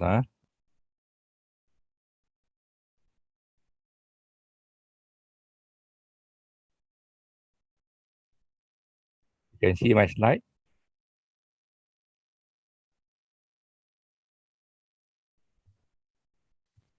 Yes, you can see your slide. Can You can see your slides. okay. Okay. This autumn in Tokyo was done in the year 2018, before the COVID. Okay, the journey to Tokyo from KLA took me about 10.5 hours from morning sunrise until I reached there about sunset. Okay, so when you talk about Tokyo in summer, in autumn, we are in few things come to my mind. First of all, we're looking at look forward to see Mount Fuji. We look forward to see the autumn colors. We hope to see the train, or we hope to see the various structure of Tokyo, such as Tokyo Sky Tree or Tokyo Tower, right? Or the cherry blossom, right? Now, this basically my 10-day trip in Tokyo and surrounding area, where we spent some time in Tokyo, some days in Shiba, in Yokohama, and also Kanagawa, where we see the Mount Fuji. Okay, my presentation will cover Tokyo at the various area, and end with the Suzuki grass. Okay, let me show you first some video, this Odabai actually is the artificial island in Tokyo Bay, right? And that's one of the place for the Olympic 2020, right? And this is the artificial bay, Odabai. And that connects Chiba to Yokohama. Okay, this is the Rainbow Bridge, right? And what I'm going to show you now is I'm going to show you some fireworks of Japanese fireworks.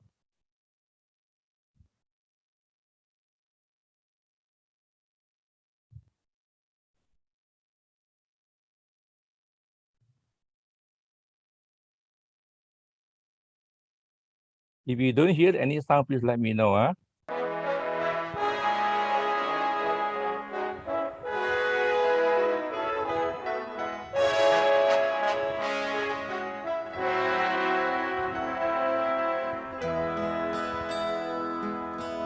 Sorry, Mr. Gore, I think too the loud? video is not showing. We can hear the sound, but the video is not showing.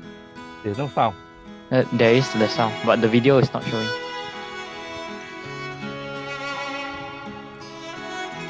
Is it still?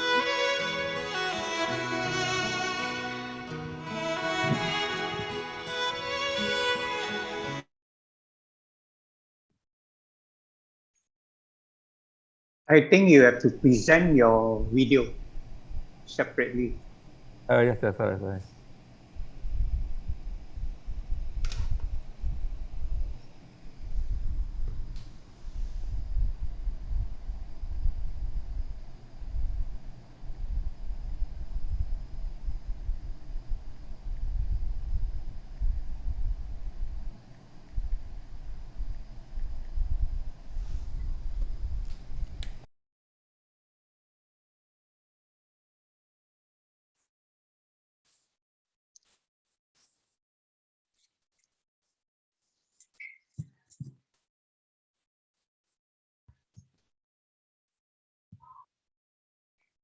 You can share screen on your video of your Vimeo.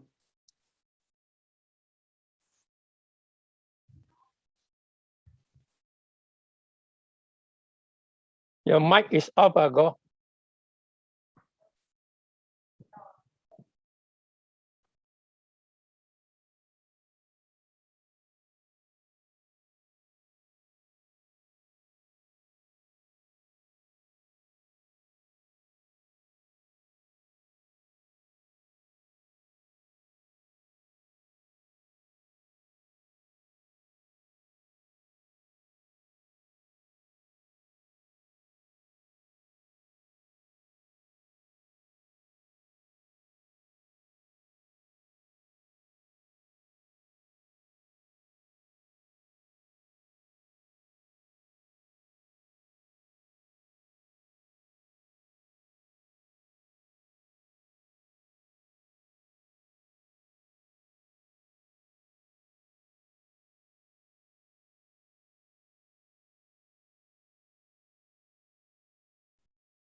Mr. Goh, may I have can I have the link of the video? So maybe I can help you share on the video part.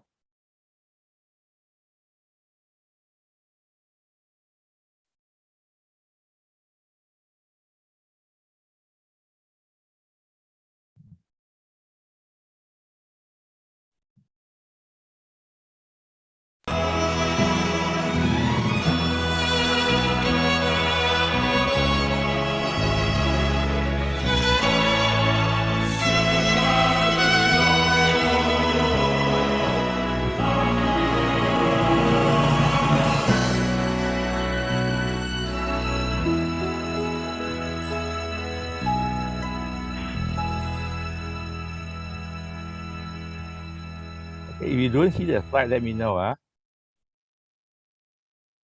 right, I can hear the Can you hear the sound? I can hear the sound. How about the video moving? But it's No, the showing the video is not PowerPoint moving. slide. Video not moving. Yeah, no moving. Video not moving. No moving. Not moving.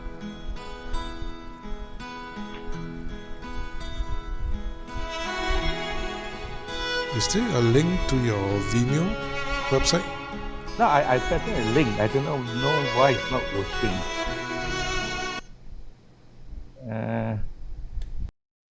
No, Go, you have to stop sharing your PowerPoint and then you share your video, share your browser, your video playing on the browser.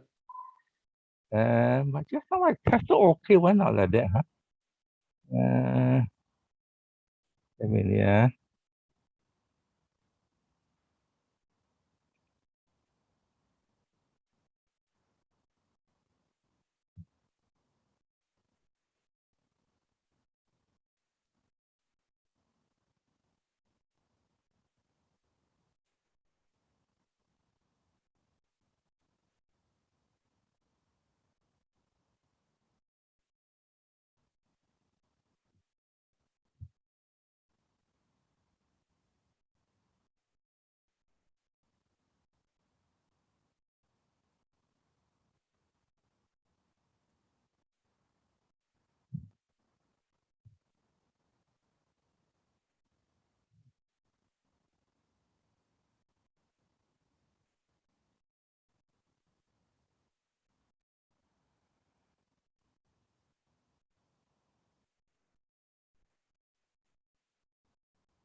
Is it moving? No, it's not moving. It's a blank screen. Oh, No, is the video moving? It's a blank no. it's a screen. blank sheet. Blank screen. Nothing. Thing. Mr. Goh, I think I can try to help you share the video. I just got the link. You have it? Yeah, I I have don't know it. why just not tested earlier can or now cannot, huh? Earlier you tested okay. Oh, yeah, just no why not test cannot, huh? Right. Can you guys see the? Can you guys see the screen? You test can. Yeah. Okay. Let me try to play.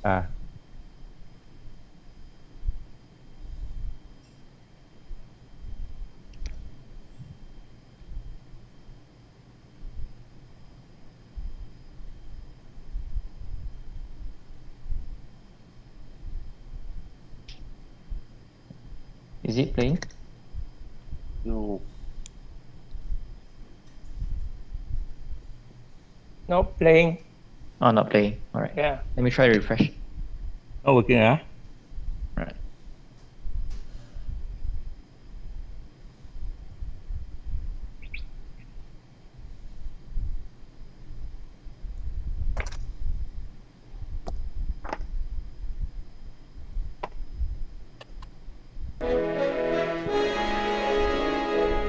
Yeah, is it showing? Yeah. All right. Is it moving now? Yes, but the screen is very small, Edmund. Oh, Okay, okay. make bigger. You have to, Let me try make it bigger. you have to How click about at the now? bottom one, the bottom, the one to expand the Full screen. screen. Set it to full screen. Yes. Okay. So is it full screen? Yeah. Yes, okay, Okay. Yeah, full screen now. Right. Thank you. Sorry,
You have to off the remote YouTube.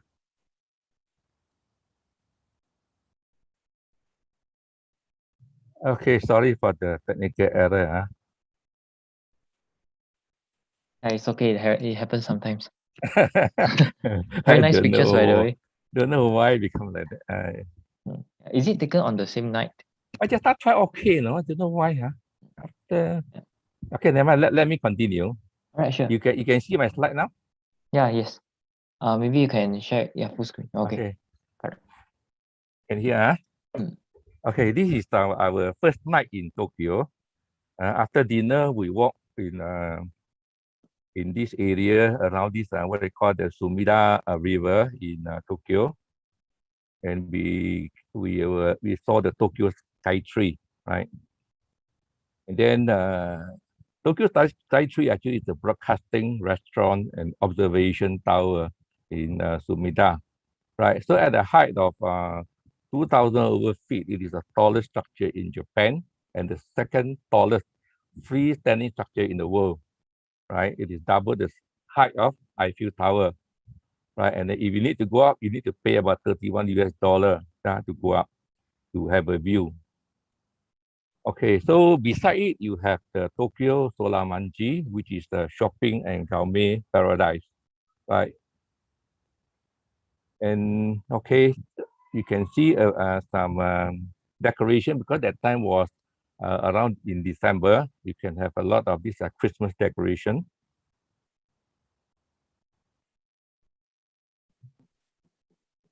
Okay, so when we went back to our hotel is at Amanek, Asakusa.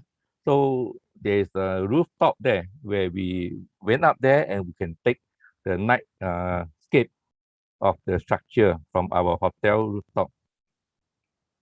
Okay, and next day we went to the famous Asakusa in Taito City, right? So in Asakusa, we are talking about the famous temple we call Sensoji Temple, which was established 1,350 years ago.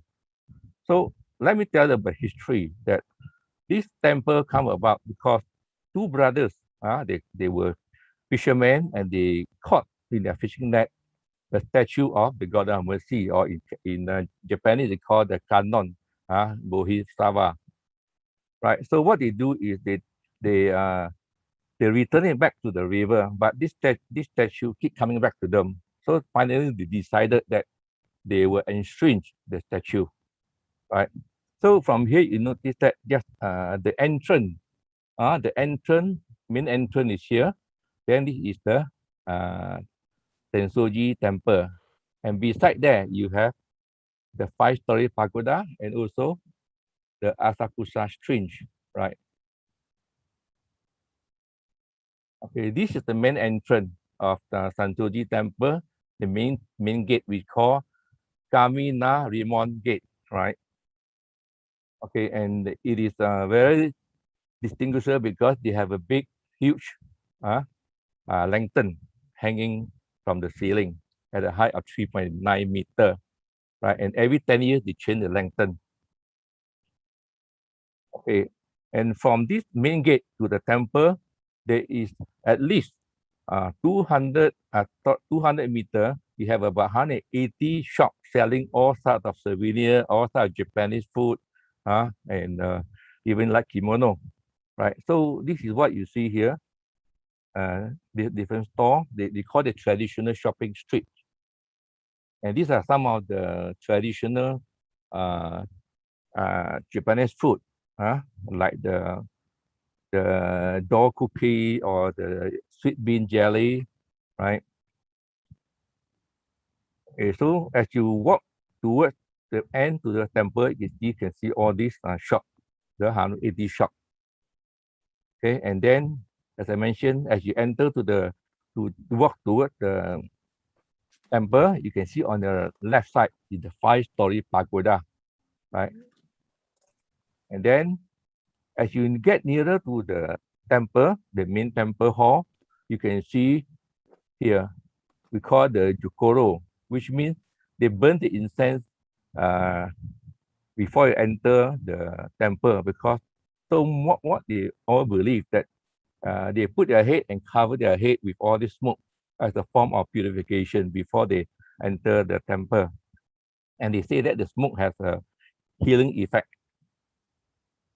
Okay, so this is the main hall of the Sensoji temple. Okay, and this is the side view of the temple, the main temple where the statue of the God of Mercy is enshrined inside here, right? And if you look at this, there are a lot of people who come in to pray for good blessing, and also the ceiling on top, the ceiling is adorned with a lot of beautiful painting of angel and scene from the Buddhist paradise.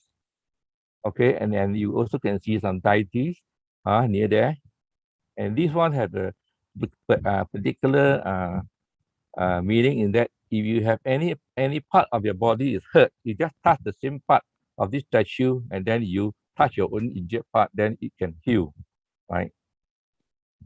And this is another famous one where you call the luck divining paper, right? You can buy it for about 20 yen per piece to see your good luck. Okay, and this Asakusa string just now on the as you enter to the temple on the right side, this actually is built is a Shinto string. Okay, it was built 1400 years ago to symbolize the three people who founded this temple, right? Hamanari, Takinari, and also the person who helped to associated with the brother. And you look at this picture here, there's a fishing net, right? Three fishing net, right? So these three fishing net symbolizes the three founder, right? Okay, let's move to Tokyo Tower, which is in the Roppongi Hill. All these are in Minato. Okay, so this picture was taken from a building very high in one of the top floor there. We're shooting to the glass, right? And this Tokyo Tower is been lighted up by 180 light bulb, right? Okay, and there are two types of light bulb here, right? We call the landmark light and also the infinity diamond light view, right? Basically, we have the winter version as well as the summer. Okay, so if you look at here, this is the winter version, this is the summer version, right? And also you have the Kiramaki, this is the sparkle, where every hour they will run for 3 minutes. And the infinity diamond view, which consists of 268 LED lights. They will light up on Monday every week in 12 different colors, right? And of course, during national holiday or special occasion, the Tokyo Tower light will come in different patterns according to the location. Okay, and Roppongi Hill actually is a development project in Tokyo, right? And the distance of this hill from the Tokyo Tower is only about around 2 km, right? And it is constructed by the building tycoon Minori, right? And the famous, his favorite landmark is the 54-story Minori Tower. Okay.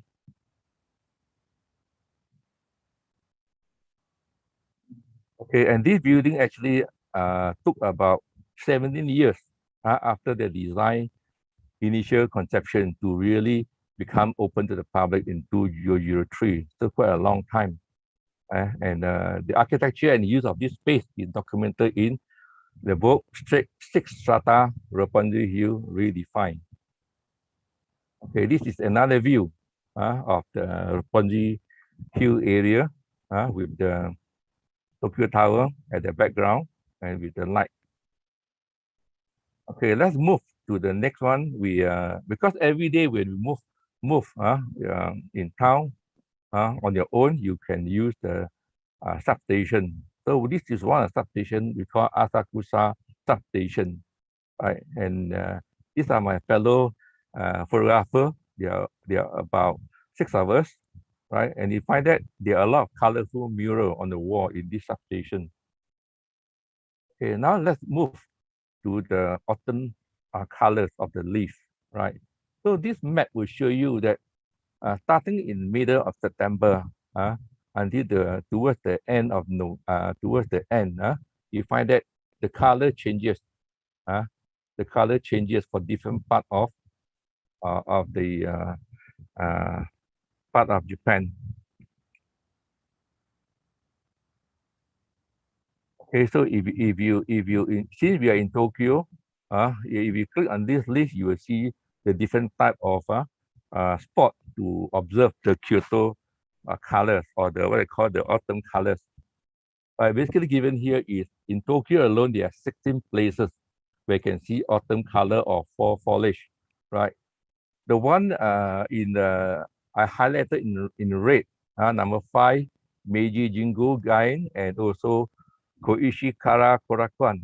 These two we visited during our visit then, and also in the next one, the Hasadura. So we actually went to 3 places. Okay, and this is one of the places we call Meiji Jingu Gaien Park, right? And the autumn colors start in late November until early December, right? And in this place, the whole avenue we call the Meiji Jingu Park. The whole we have about 300 to 400 ginkgo tree, which were turned into brilliant golden colors during this period.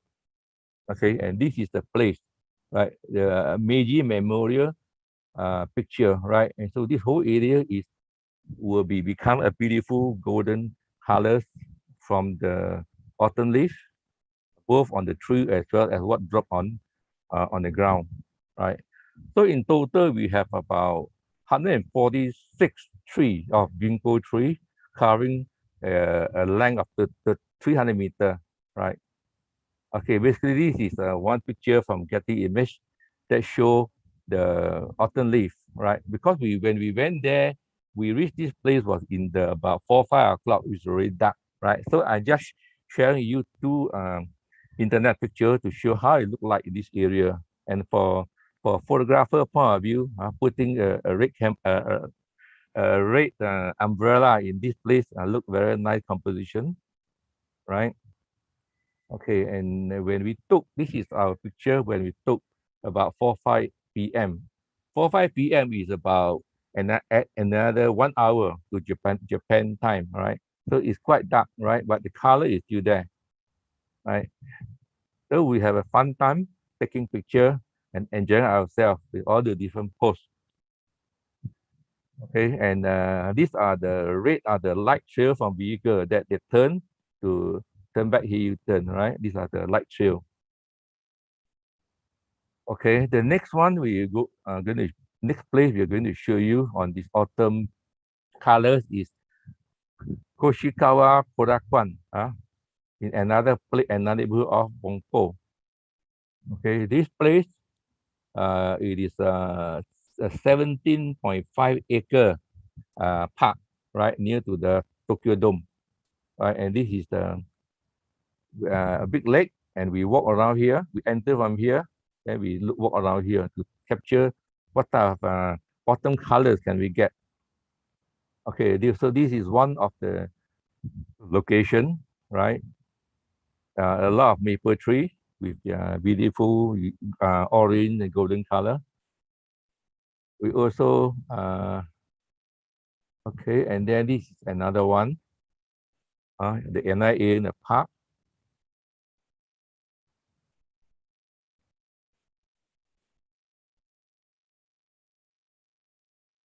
In this park, there are actually 3 ponds.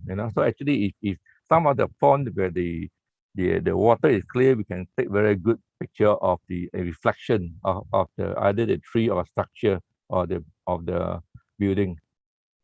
Right. So this is another location in this park where they call the Engetsu Kyo. Because what happened is, you look at here, it formed a full moon, right? Because of the reflection, it called a full moon. Because full moon formed by bridge and the shadow in the water, so reflection. That's why it called Engetsu Kyo. let's move to Shibuya. In Shibuya, most people will remember that there is a statue of Hachiko, right? The faithful dog, right? Because when the owner, his master died or passed away at work, this dog, this what called Akita dog, right?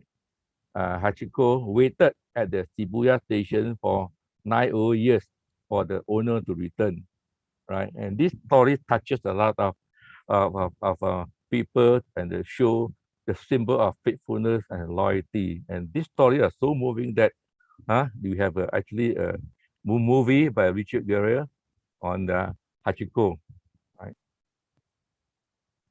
Okay, Shibuya, we have two busiest railway stations in the world, the Shinjuku and the Shibuya, right? And in Shibuya crossing, we consider the world busiest crossing, with about 2,500 to 3,000 people crossing each time the traffic light changes during rush hour. Okay, so this is the Shibuya crossing, right? Okay, I'm going to play another video of this Shibuya. I'm not sure it will work or not. Okay, let's try. If that works, it's fine.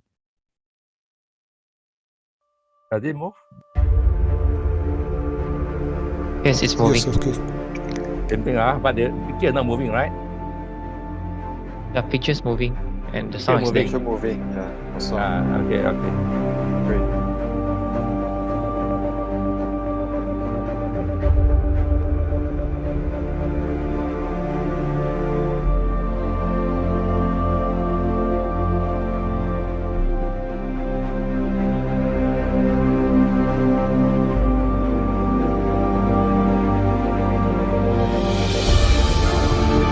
Okay, let's now move to another iconic place, the most sought after place, the iconic and majestic Mount Fuji, right?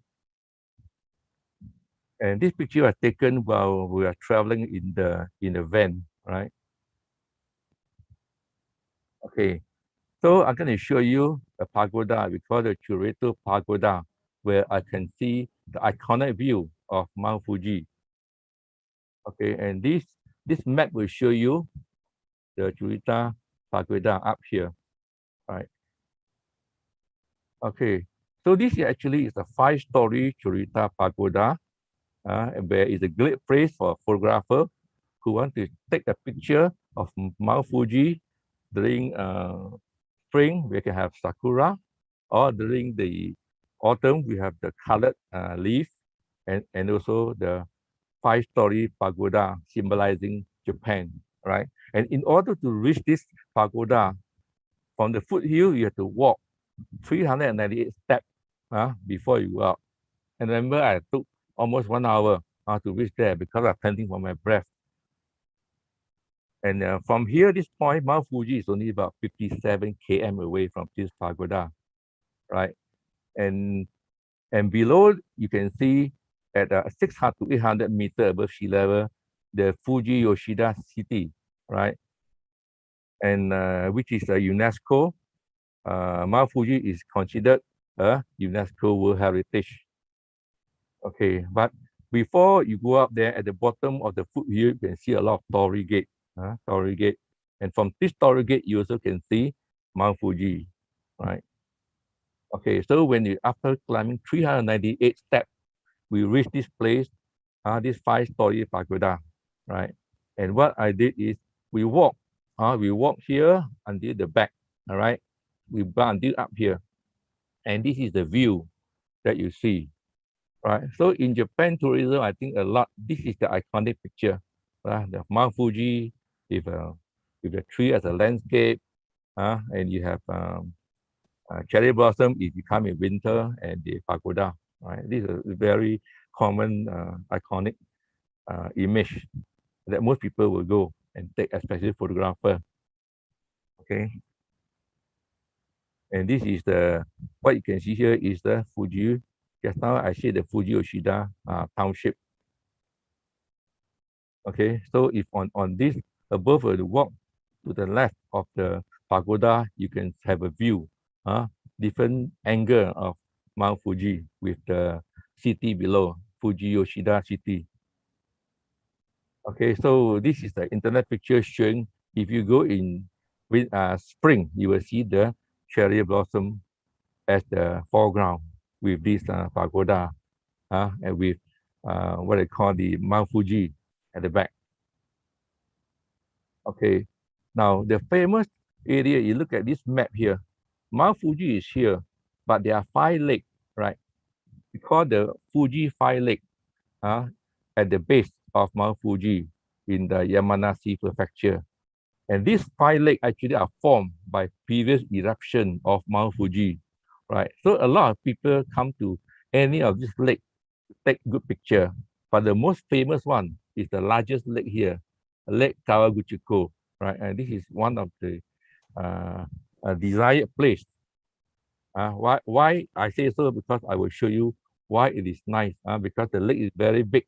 You can take a lot of nice foreground. Okay, this is the picture which I took from internet. It was taken by satellite. It was taken by satellite of Mount Fuji, right, in the year 2014. Okay, taken by Picture Talk, right? And then the next one is, okay, this is another picture taken in 2012 by Digital Globe Worldwide. Credit to Wicklow Weather. This show that the Mount Fuji's cloud cap from the top. This is how it look like. Okay, now okay, here they mentioned that Fuji Yoshida Township has 54,000 people and is famous for their udon noodle.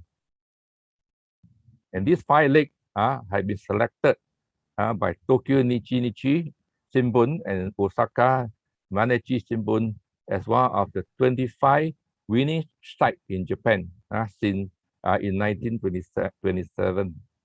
Okay, so this is another location, not Lake Kawaguchiko. It was taken as another lake, right? And before it was the weather turned dark, right? Okay, this is the lake. There's a lake, and you can have a foreground of the red colored leaf of this maple tree. Okay, and as the weather get darker, that's about 4-5 o'clock. It is very dark. You can see some vehicle pass by here, and we take the light trail. Right, these are the light trail. Right. Okay, so we want to take sunrise of Mount Fuji. Okay, now during that night after dinner, we were told by the organizer, tomorrow weather forecast is very bad, very cloudy. No way you can take Mount Fuji or can see Mount Fuji, right? But I was telling myself, I don't care whether the weather forecast is good or not good. I want to wake up 5 a.m. next morning.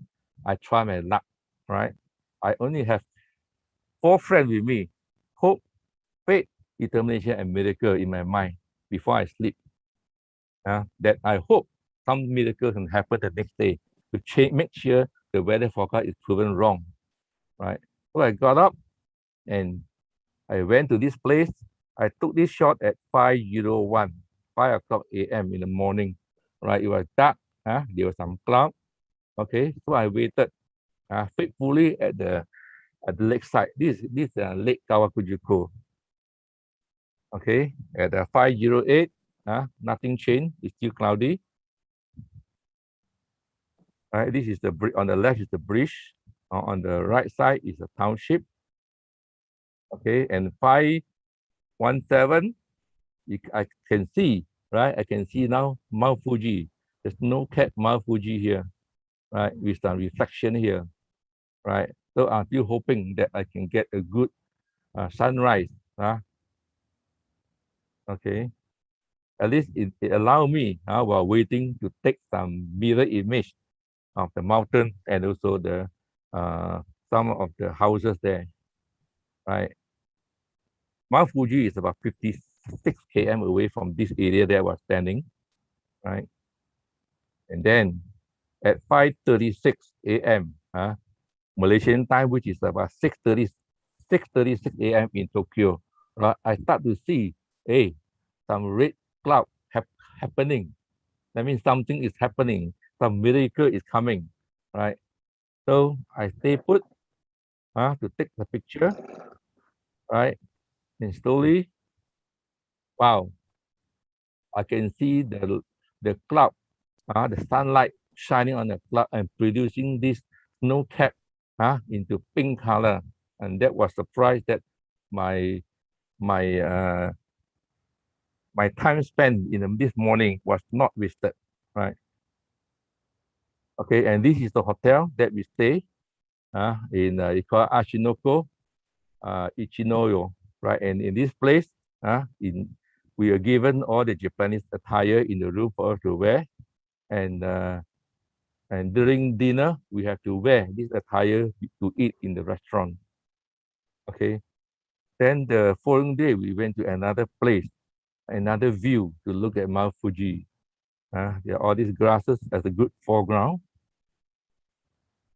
Okay, this another foreground, different foreground.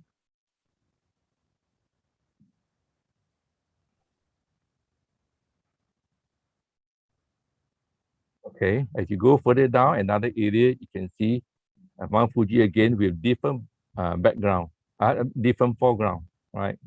Okay, so basically I can say that we are considered very lucky, right? We are able to capture, see and capture Mount Fuji on different places on different day. I understand some people also not able to capture because of the weather condition. So we consider myself very lucky, and our group of 6 are very lucky. Next, we move to Yokohama.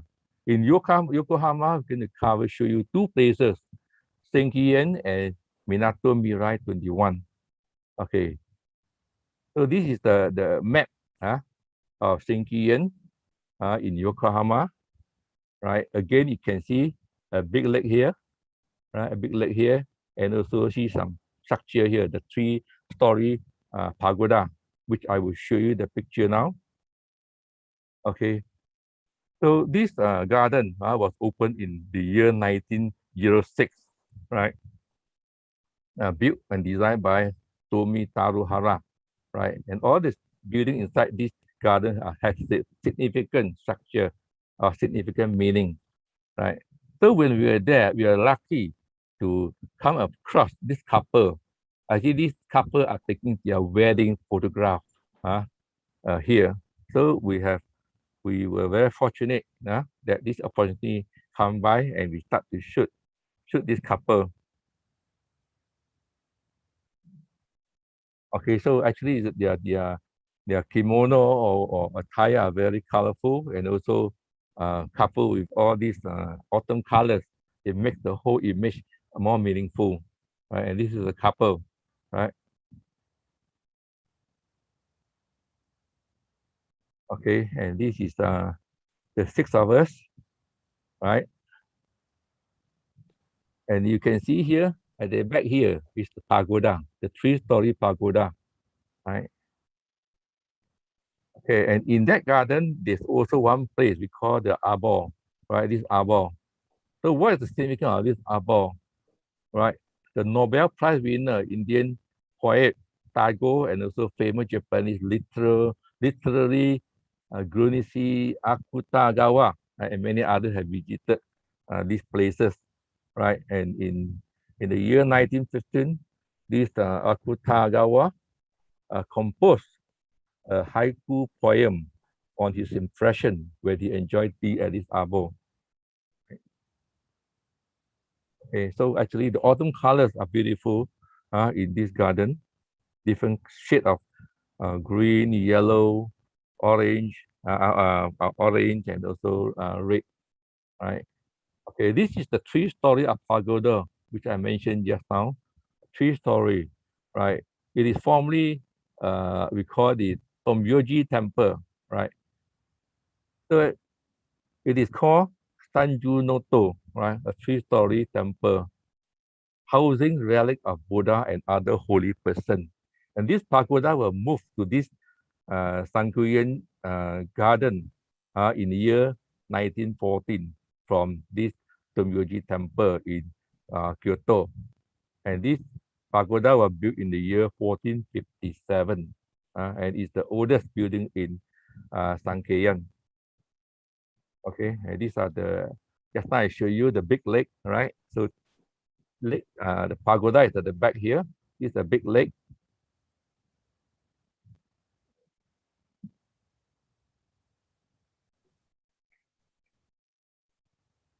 Okay, next we go another place in Yokohama. We call the Minato Mirai 21, or some people simply call it Minato Mirai. And in this place, I have two images to show you. One is the Yokohama Landmark Tower and Nippon Maru, which is a sailing ship. Okay. So Minato Mirai 21 actually is a seaside urban area in central Yokohama. We call it the harbor of the future, right? And it considered a central business district in Yokohama.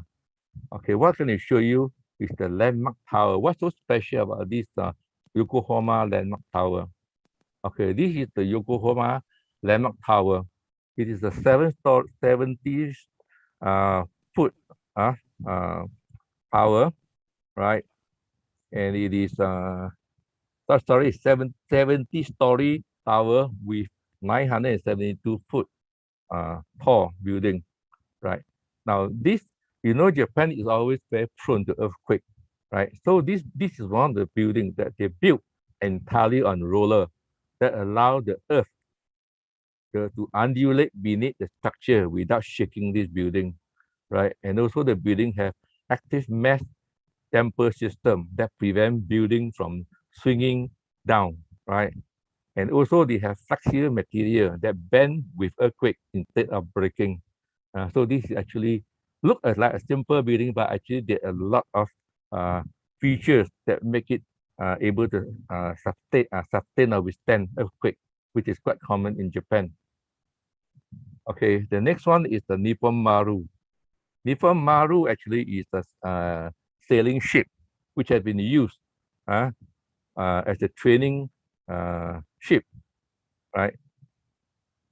Because Yokohama used to be famous for shipbuilding, okay?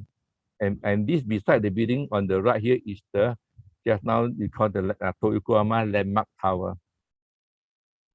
Okay, so this is the area where the ship, what they call this, they call this ship where for them to learn. Okay, so basically, beside the ship you have the museum, Japanese museum, right? And this was opened in 1930 and used by Tokyo Institute of Maritime Training to train officers for Japan Merchant Marine, right? It is about 318 feet long, beam 42 feet, and draft of 6.9. Okay, so Minato Mira 21 actually is the area where you have high-rise building, you have amusement park, right?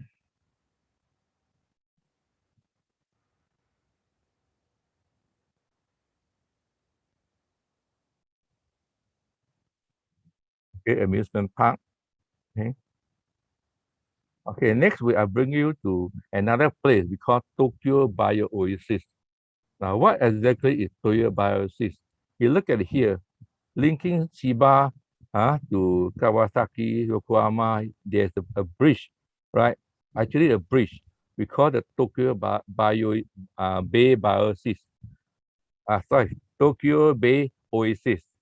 So what's so special about this Bay Tokyo Bay Oasis? Basically, you look at here, there are two colors here, right? Now, if you look at here, there's one part actually is the bridge over the water. The other one is a tunnel under the sea to cross, right? So if you look at here, we call the Tokyo Bay Aqua Line with a length of 23.7 km. We have a 4.4 km bridge, right?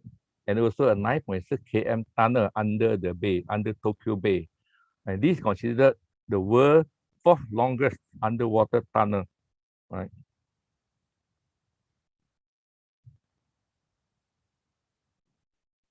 So this Tokyo Bay Aqualine is basically called a bridge and tunnel combination in Tokyo Bay. Okay, so you look at here, you look at this structure here, right? We call the Inito Hotaru, right? And this is a structure. This is a structure that a place where you travel from the bridge and then you go into the water tunnel under the sea. Okay, so this is the bridge. The right one is the bridge, and then when you reach just now the Yumio Hotaru, right, and then you go into the underground tunnel, right, underground tunnel to reach the other side of in Yokohama. Okay, so this is how it like when we drive our car into this place, right? Walking here, you can see, right? Okay, our friend have walked up here, right, up here, and then here you can see, right? You can see the road, the bridge that is linked to here, and then you go under the sea tunnel. Okay, and this picture is when we are under the sea tunnel, driving under the sea tunnel, the 9.6 km Toyo One Aqua Tunnel. Okay, and this tunnel is when we reach land, almost reaching land. Okay, next we move you to another place we call Kamakura. Kamakura here, I'm going to show you four places. One is Kotokuyen, Megetsuyen, Hasadera Temple, and also Surugako Hachimangu Temple. Okay, so this is Kamakura here, right? Okay, Kotokuin actually is a Buddhist temple, right, in Kamakura, right? And you have the Great Buddha, which is a bronze statue, and this is designated as a national treasure, and it's included in the UNESCO World Heritage Site. Okay, and this statue of Great Buddha is about 43.8 feet tall and weigh about 103 tons. And this during the period of Kamakura. Okay, so this is the Great Buddha, a bronze Buddha.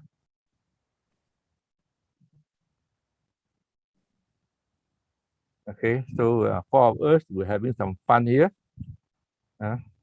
We are taking some shot, then we have fun. We start to do some hand gesture of praying. And next we go to another place in Kamakura. We call the Megetsu-in Temple. And what's so special about this temple? Megetsu-in literally means bright moon. Okay, so this temple was built in the year 1160, right? Okay, so if we see here, at the back, when they move up to the back of the temple here, you have the temple ground we call the main hall with a circular window, right? There you can see the back, right? So if you photographer standing some front here, if this is autumn, you have beautiful autumn. If with spring, they have spring color, right? And we also have this iris flower, iris flower. Okay, what can I show you is how does this picture look like if I take a picture of this during autumn. Okay, so how it look like? It's a circular window, look like a moon, right? So when we're taking here, was lucky two Japanese traveler or visitor walk past, right? And it came to image, create a very nice image in my camera. Okay, and this is the founder of this place, Soyoda. We call the founder hall, right? And inside here, entrance the founder and the story mortuary tablet of his succeeding head priest. Okay, so again, the autumn color in this garden. Okay, and we are also lucky to see a Japanese lady in kimono coming in to take picture of their by his boyfriend or whatever. But we also take as what Ripi say, we took street photography without them knowing about it. It took some picture of this lady. Okay. And actually on the left one is a step that you go up to just now the circular moon hall. Right? And in front of that hall, you also have a structure with sand where they can make pattern. Okay, next we go to another temple we call Hasadra Temple. Okay, this is the front gate of Hasadra Temple. Right, when we went there, it was still bright. So we take this picture. So this is the temple entrance to the Hasadra Temple, which is higher up, right?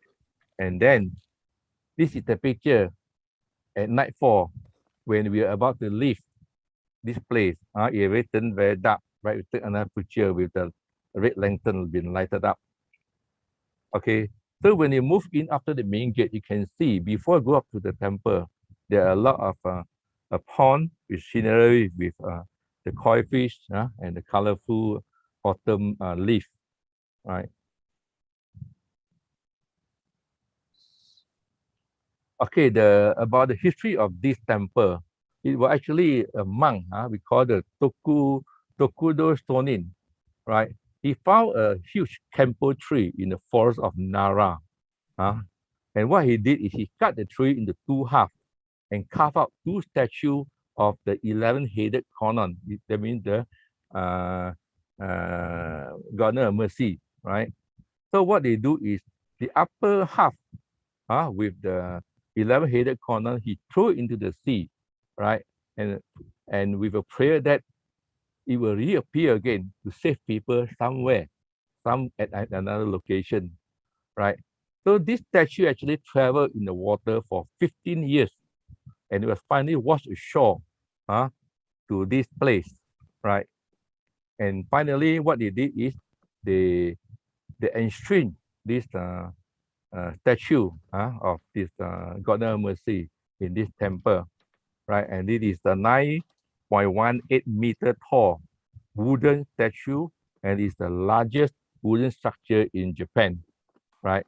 So you can see another half of the tree that was carved into the statue in another Hasadura place in Nara, Nara. So the one I show you the picture now is in Kamakura. So Hasadura temple has two, one in Nara, one in Kamakura. Okay, and this on the right picture is the Garden of Mercy. You look at the top there, right? Your 11-face statue of Kanon on the head. Okay. Now, so if you go up there, you will see. I was hoping for some good sunset, but unfortunately, the weather of sunset was not so nice, right? But we managed to capture some cloudy structure with the autumn color. And on the right, actually, is the temple. The temple. So this temple actually is the Hasadra temple, and the 11-face statue of Kanon or the Garden of Mercy is enshrined in this Kanon hall, right? Okay, so at night, this is how it look like. I use a black and white picture because there are a lot of people moving, so you cannot get a clear picture, but I lead show movement from this image. Okay, and this is the platform we call the observation platform, and on the left, on the right of the temple, right? So if you look at here, you can see the whole township of Kamakura and the ocean, and it's considered one of the most picturesque spots in Kamakura, right? Okay, showing a hall, right? Shoin Hall actually is the name after the person the monk who sculptured the Conan statue, right? Okay, you can see the nightscape of the this building within this temple ground.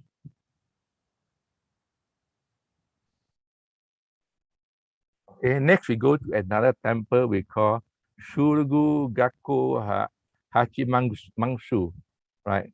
This is another place in Kamakura, and it considered Kamakura's most important shrine. And it was founded in the year 1063, right? Okay, now let's move. This is the temple, right? The temple is up here, right? Temple is up here. Okay.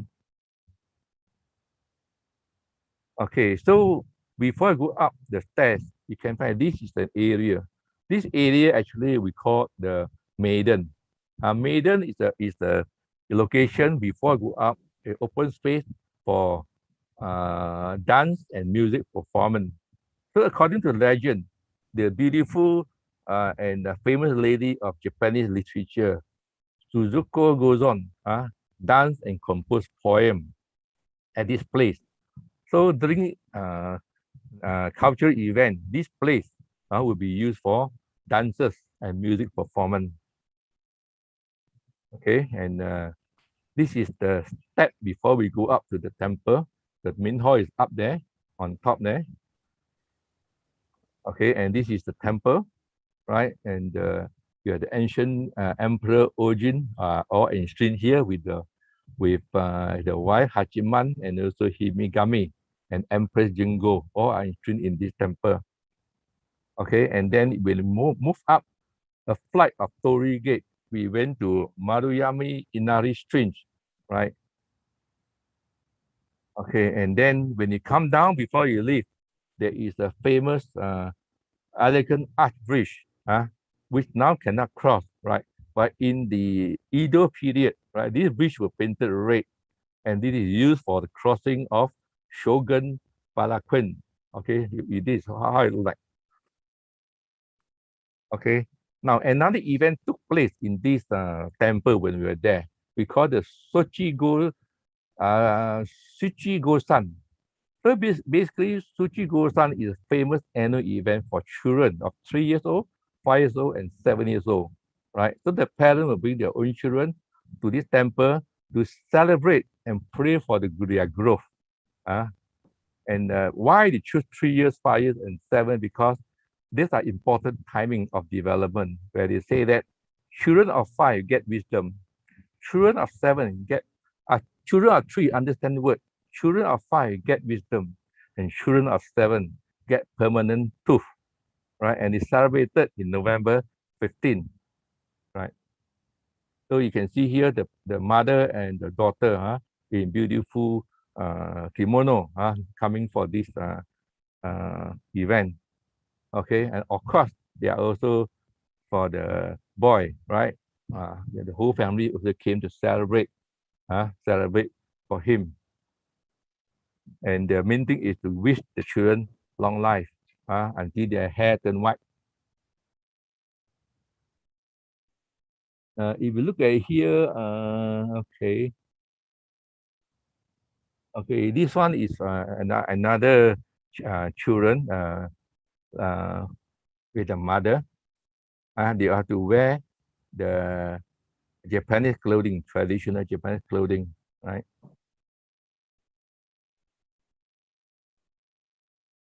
Okay, when I was coming down from the temple, I came across this family bringing their children going up, right, for the ceremony. Okay, at such a young age, they wear clock, right, red clock. And I can see many times the clock came out because it's too big for the small feet. Okay, for the men, for the boy, right?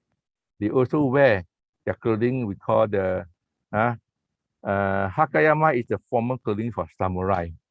So this is the first time the boy wear this type of clothing for this ceremony. Okay, girl will wear kimono, right? And this ceremony to the girl is called obitoki. Okay, and they will eat a long stick of candy called chotusame for in this event, and to make a wish that the children will grow healthy and live long life until their hair turn white. Okay. Now next we go to Mount Hakone. Hakone, in this place I cover two areas. One is Owaka Dani and also Hakone Strange. Okay, so in this map you can see Hakone, Mount Hakone actually is a volcano. But on the left, actually you have a big lake called Lake Ashi or something called Lake Ashinoko, right? So it up here actually is a volcano, which is overlapped by two caldera. The larger one is 10 by 11 km wide, right? And these calderas were actually formed from major explosive eruption in the year 1800, and that year 49 to 60,000 years ago. Okay, Owakudani, what is this? Okay, now you look at this map again. This is Owakudani, right? This is the volcano, right? Okay, so when we are reaching up, almost reaching this Owakudani, we saw something. We saw the moon, right? We saw the moon up here, and the Mount Fuji here. Okay, so Owakudani is an active volcanic valley, and it's famous for black egg, right? Black egg. And when you are up here, you can smell all the pungent sulfur odor in this location. Okay, and you also capture Mount Fuji, but the image of Mount Fuji, because it's very cloudy, you actually can momentarily capture Mount Fuji, and after a few shots, the cloud cover up again. Okay, and at this tip here, Owakudani, there is a roadway, we call the Hakone roadway, a roadway where you can link you. If you don't drive up, you can use this roadway by cable car to go up here. Okay, so you look down here, you can see here. So basically what our driver drive and park the car here, right? And then we went to this building here, where you can look down, you can see all the volcano. These are harvesting sulfur from this volcano.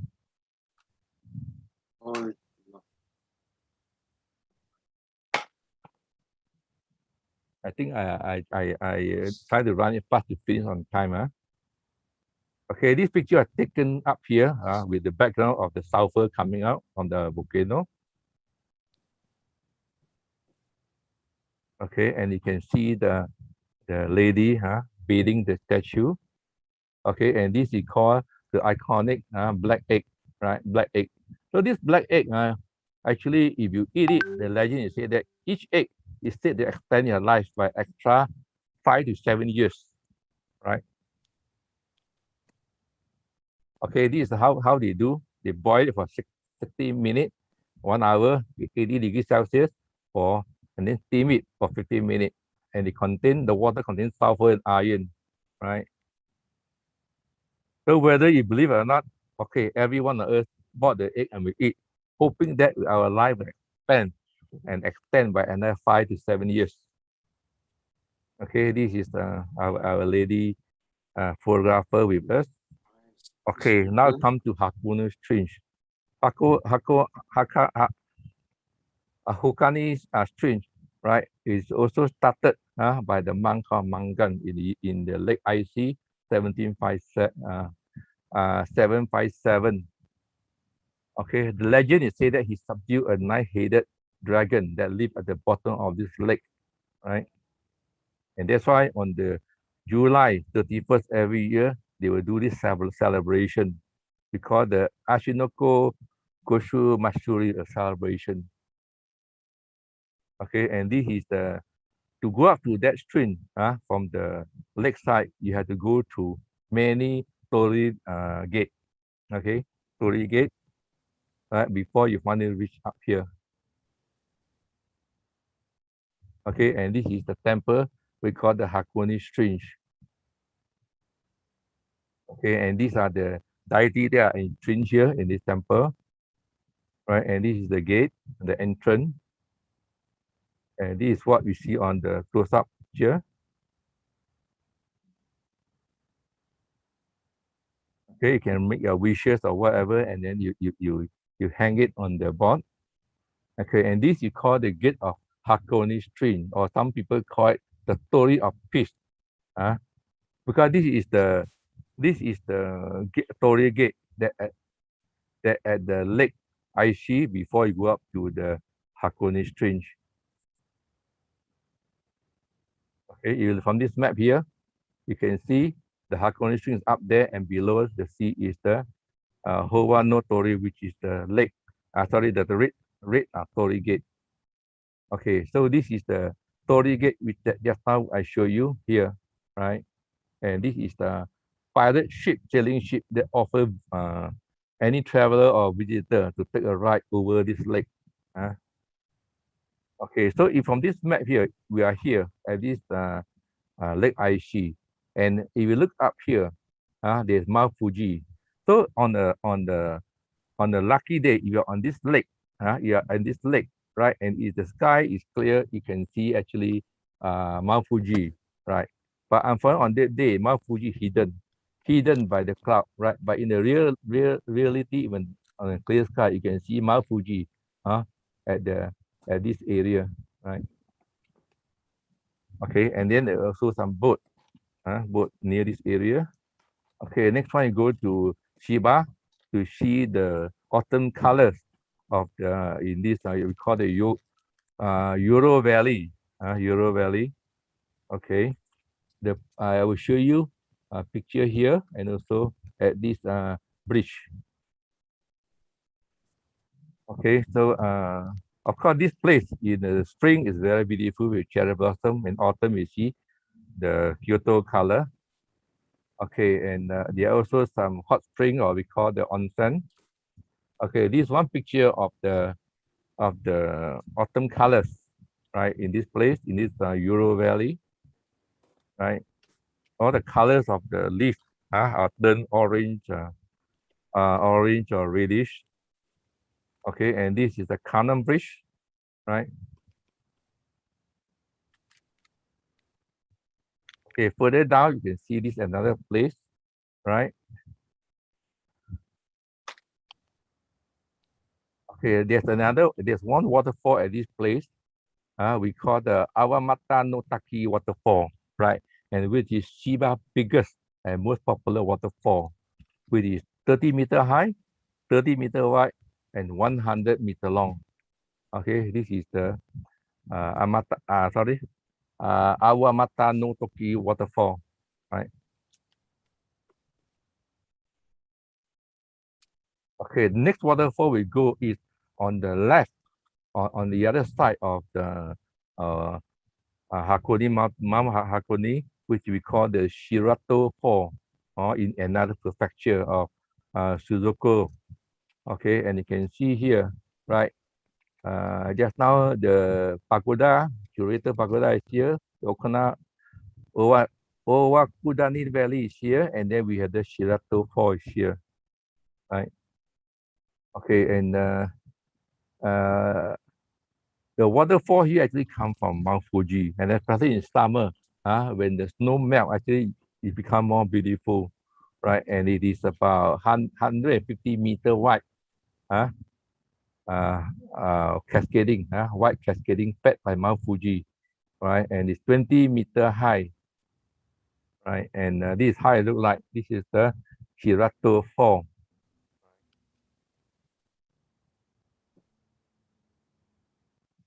Okay, as you walk along away from this place, we find another small fall we call the Otodomi Fall, right? This is the Otodomi Fall. Okay, and I think probably this is the last one is the Suzuki grass.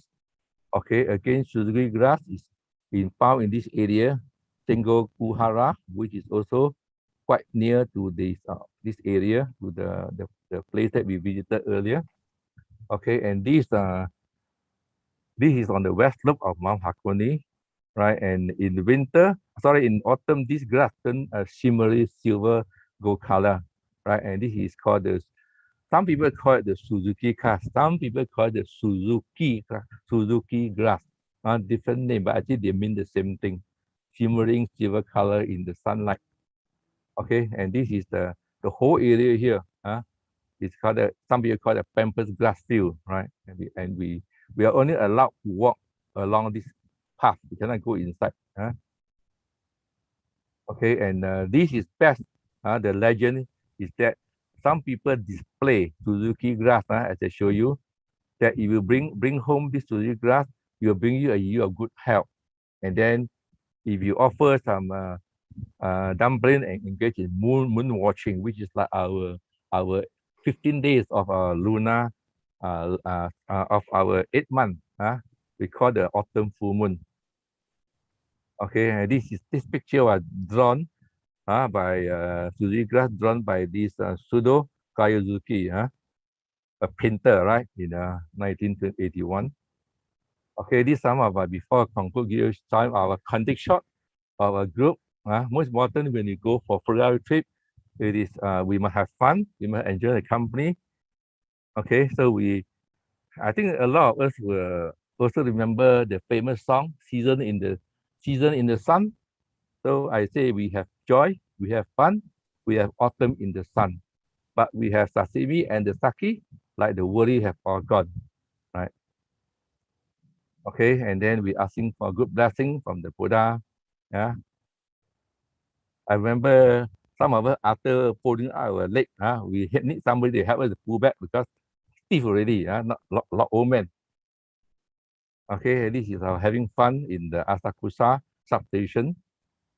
Okay, having fun in Asakusa temple, Asakusa Senjoshi temple.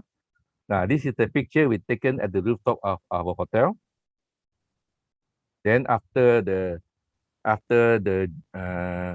shot in the evening at the Ginkgo Avenue, we have our light snack at the roadside, and this is how we have we traveled by the train, and this one was taken on the just now I told you in the middle of the Tokyo Bay, you have the half bridge, half sea tunnel. Okay, we are on top here. And then we also enjoy ourselves playing some modeling with the Suzuki grass. Some do for sunsilk, some do for Apaton. Okay, so in our hotel, just now I show you Ashinoko Ichinoyu hotel near our the Lake Kawaguchiko. We have to wear this attire before we are allowed to have our dinner. So this is how we enjoy our dinner in the traditional Japanese way, right? Okay, so in any journey, besides taking good picture, we must also enrich ourselves with something, lunch or dinner, and always, as usual, take selfie first before you eat. Okay, and these are some of the makan place in Tokyo Street, right? And when our friend were playing with us, this is how you walk. And this is how we enjoy ourselves. Okay, enjoying ice cream in Japan. Ice cream is best on a hot day when you're thirsty. Okay, and we have a good picture with Hachiko, the faithful dog. And then we also go to this Toyo Plaza to have fun because there are a lot of mirror, many multiple image that you can reflect on. And lastly, this is the faithful van that brings us around the whole of Tokyo and surrounding area. Okay, so now journey home from Asakusa to the airport, we take the train, right? And this is the train. Okay, thank you very much. That ends my presentation. Thank you.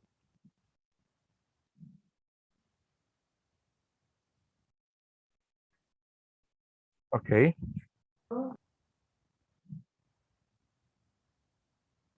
Any question? All right, let me So- check.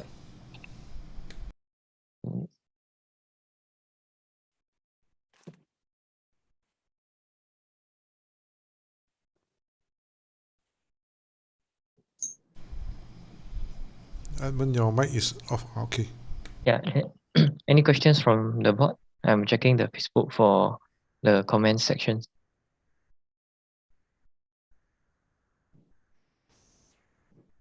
I taken more than I allotted 1 hour. Huh?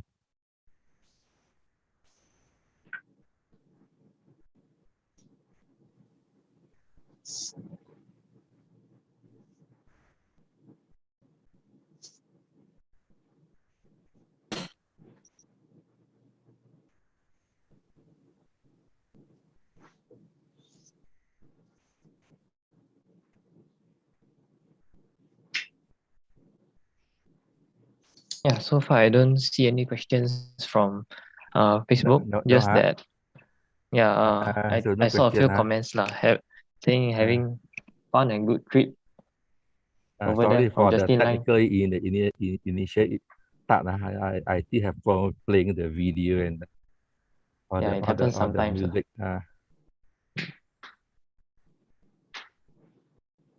Right, any questions from the committee? Be Albert, James, Kenny, anyone?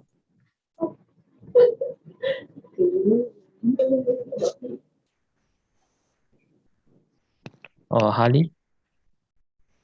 Yeah. Any questions for Okay. Mr. Goh? Yeah. Go. Thank you for such a nice presentation. My pleasure. May I know how many days was your trip and how much it cost per person? 10 days. 10 days. We spend about 8K lah per person. Oh, Because you consider me and my wife, like private lah, like private only 6 of us only.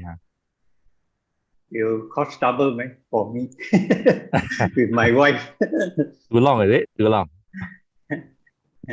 No, it's okay. But actually, a lot of walking lah. When I come back, all my toes are all swollen.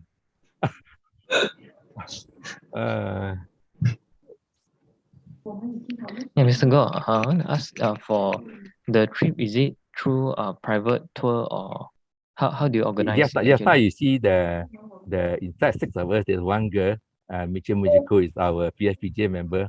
He organized for us. So only we 6 of us only with her. So consider private on our own.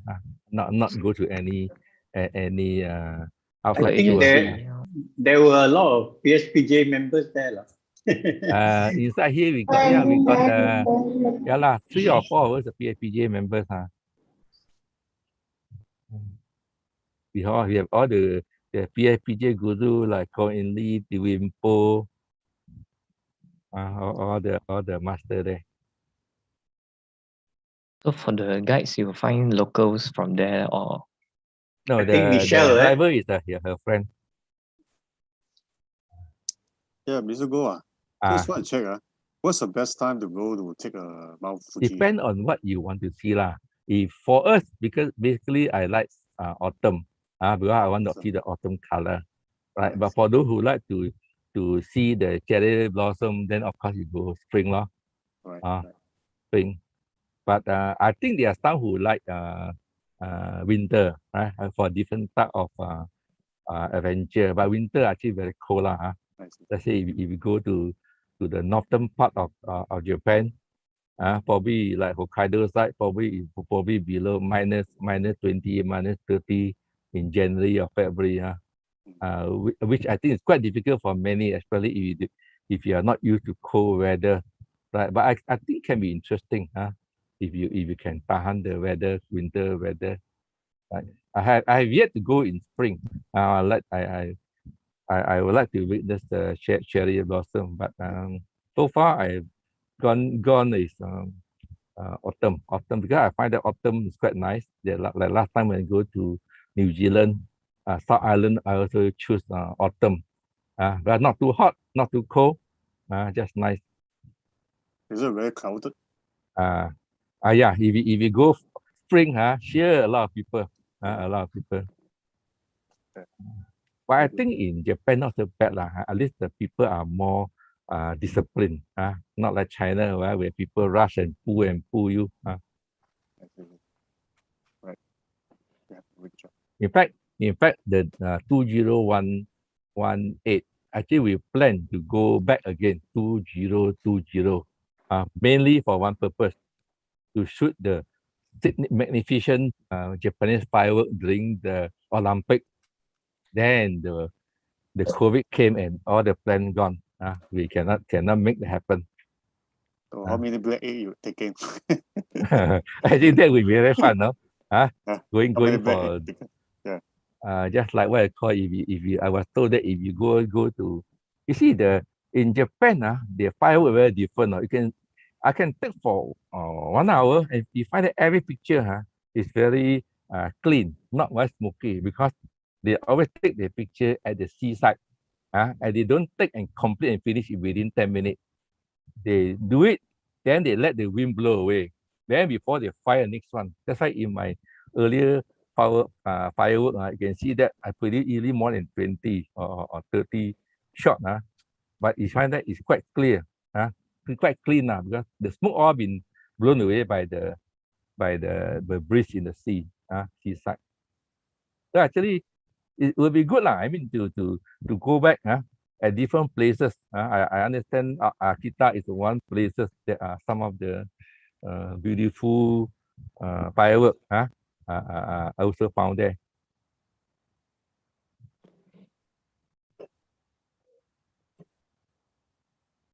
Yeah, because just now when I saw the fireworks, I thought it was taken on different nights because like there are few fireworks and then there are no smokes there. No smoke, because why? Just like after I come back from this trip, I don't want to take fire anymore in Malaysia because every time I see smoke, I think, my God, for 1 hour I get most of my picture all come out nice because the Japanese wait, they don't complete it. Wait until clear, then they fire again. That's why I see some of firework I just show you. My favorite firework there is the flower. You see like one flower, right? That's my favorite firework image. I see. So thank you very much, Mr. Goh.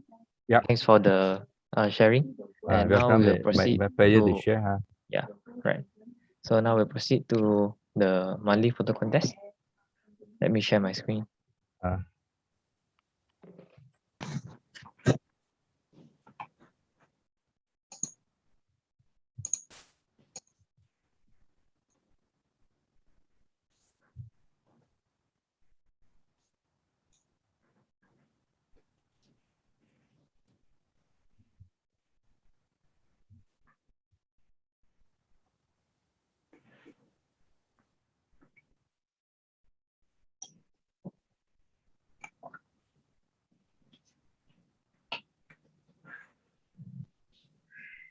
All right, for PSPJ monthly photo contest for September 2021, the first theme is Mid-Autumn Festival, and the second theme we have is landscape, cityscape, and seascape. So both themes are free and easy. And for September 2021, shortlisted photos, congratulations, Alex Liu, Cho Liang Yong, William Yap.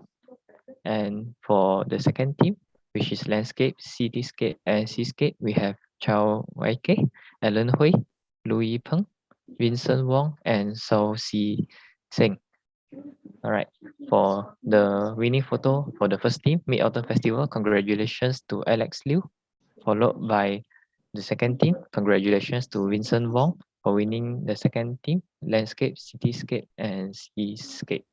Right, so now we welcome the comments from our photo judge, Mr. Rippy. Thank you, Edmund. Thank you. Can you first show the Mid-Autumn Festival?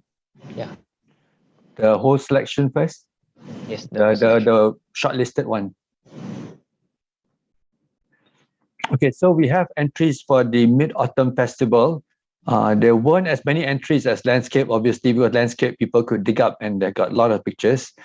Mid-Autumn Festival, I think first of all, when you think about Mid-Autumn Festival, it's the lanterns and the mooncake.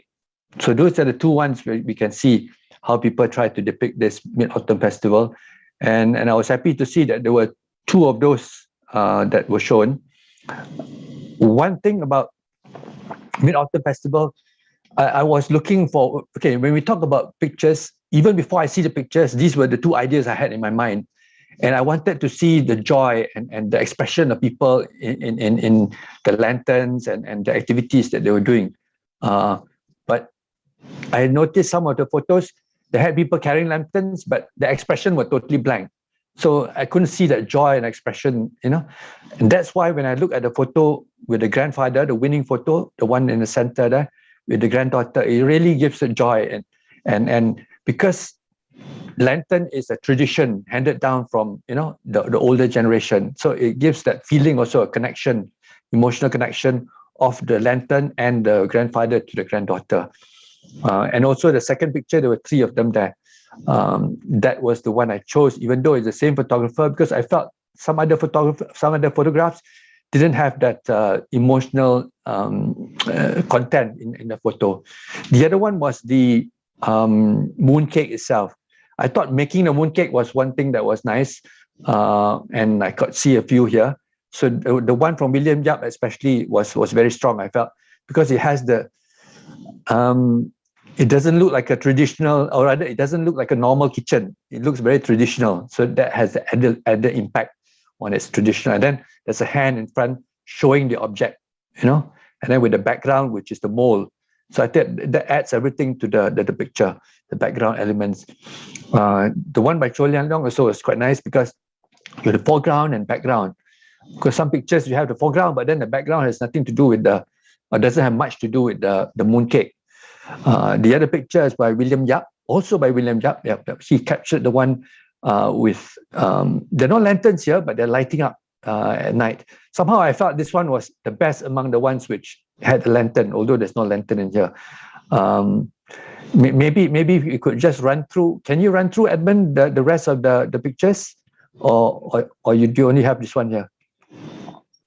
I only have these ones. Then it's okay. Anyway, I was describing the fact that when you have people carrying the lanterns, I had one picture, people actually facing the camera, carrying the lanterns, but they were just standing there looking at the camera. They weren't even smiling, or you should see interaction between the different kids and all that. That's something that's joyous. I thought a festival should be joyous.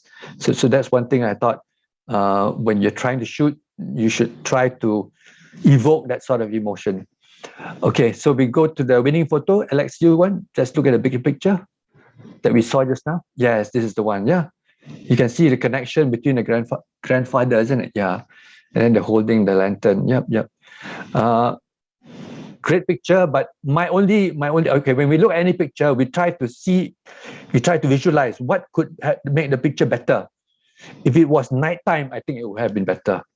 That was one element, because it's daytime and then you have lanterns which are not lit. So that I felt lacking. If there was, and then because there were a few night pictures, if some of those night pictures had nice emotion like this, I think it would have actually been better than this. But in this case, this was the better in terms of the emotional connection. All right. Any questions on that? If not, I can move on to the landscape, cityscape, and seascape.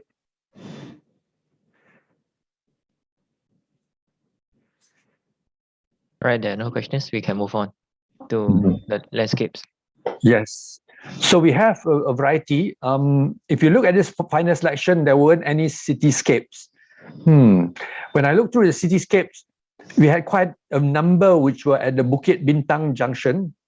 Some I felt were a bit over-processed, the night scenes, but all of them tended to show similar things. When we look at a photo which is very common, you need to come up with something really outstanding for a judge to actually stand up and take a look. When there are a few entries that look so similar, then it becomes a bit difficult for one to jump out if you don't have anything special. So in that sense, I thought the landscapes actually, some of them, when I looked at it, wow, it looks, it looks stands out, So this one by Chow YK, I thought it was wonderful because it had a wonderful foreground. If you look closely, there's a bridge there, and the water is like mirror surface, and you can see the clouds rolling in the background, rising above the mountain, and then there's the sun there as well. So it has all the foreground, midground, and background elements. That's what I like about this photo. So there were a couple of others, I think, of the same mountains. Some were quite nice, but didn't have all these elements that we have under this picture by Chow YK. Next is by Ellen Hui.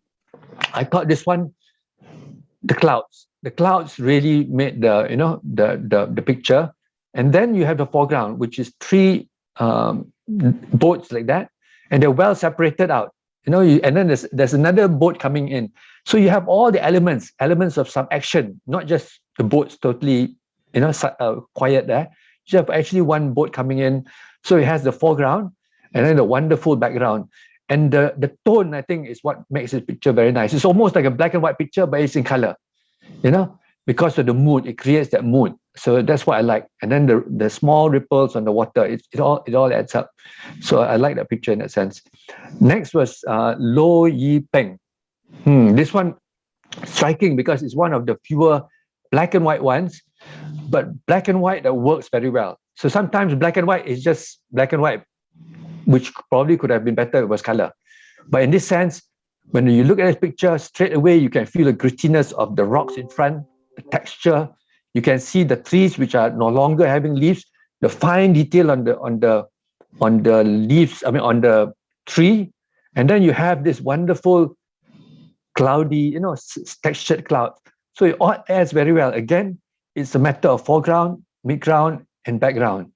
And to me, this use of black and white really makes it shine compared to I think there was another one as well. Next is Sao Siu Seng. This one is atmospheric. So I noticed quite a number of the landscape pictures that I tend to like, or which stood out for me, was something atmospheric. In this case, it was like misty in the morning. And the fact that it had an element of the house, I think there was a house in front. It's a bit small to see, but when I was judging it, I could see. So again, the element of a house in front, when you look closely, you can see, little details. And then the midground of the rolling hills and the trees on the right. And then the background, which is the mist in the background. So you can feel the depth of the picture in just this image. So that's what I like about this. And again, everything is, how do I say, monochrome in a very beautiful way. It has shades of green. Nothing that, striking or distracting in this picture. And finally, the winning picture, which I chose, which is Vincent Wong. Can we switch over to the winning picture? Again, another black and white picture. I would imagine this is one of those longer exposures picture because the water seems very ethereal, you see, like smoky. So it's one of those longer exposures picture, and it's sort of a vignette. It just has a nice balance between the plants there hanging and then the kelong. I think it's a kelong with the little house there. It just gives a very serene feeling of the picture. So that's what to me stood out. It was a toss-up between this and that picture, the other black and white picture. In fact, somehow I felt quite outstanding. But in the end, I thought this one had a more calm feeling to me.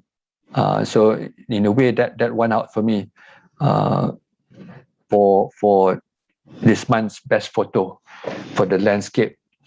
Okay, are there any questions? I know there were a lot of entries for landscape, so that was the and quite a number of them were good. But I think as with landscapes or any photography, when you have pictures which look so alike, then that's the tough part. When you're judging, the judge has to actually see what's so special about this one compared to the other one, because it doesn't jump out at you. So that's the thing. So I guess with any photography, you just need to think about what could be different that I can give, in terms of submission. All right. Are there any questions? Thank you very much. I don't see any questions here. And all right. Thank you, Edmund. I think it's a very, very detailed explanation on the choosing process and also on the judging. Thank you very much. it's Welcome, a lot of Edmund. knowledge for us. Yeah. Okay. So now we proceed to other matters. So does anyone has anything to add on or to ask? Feel free to share now.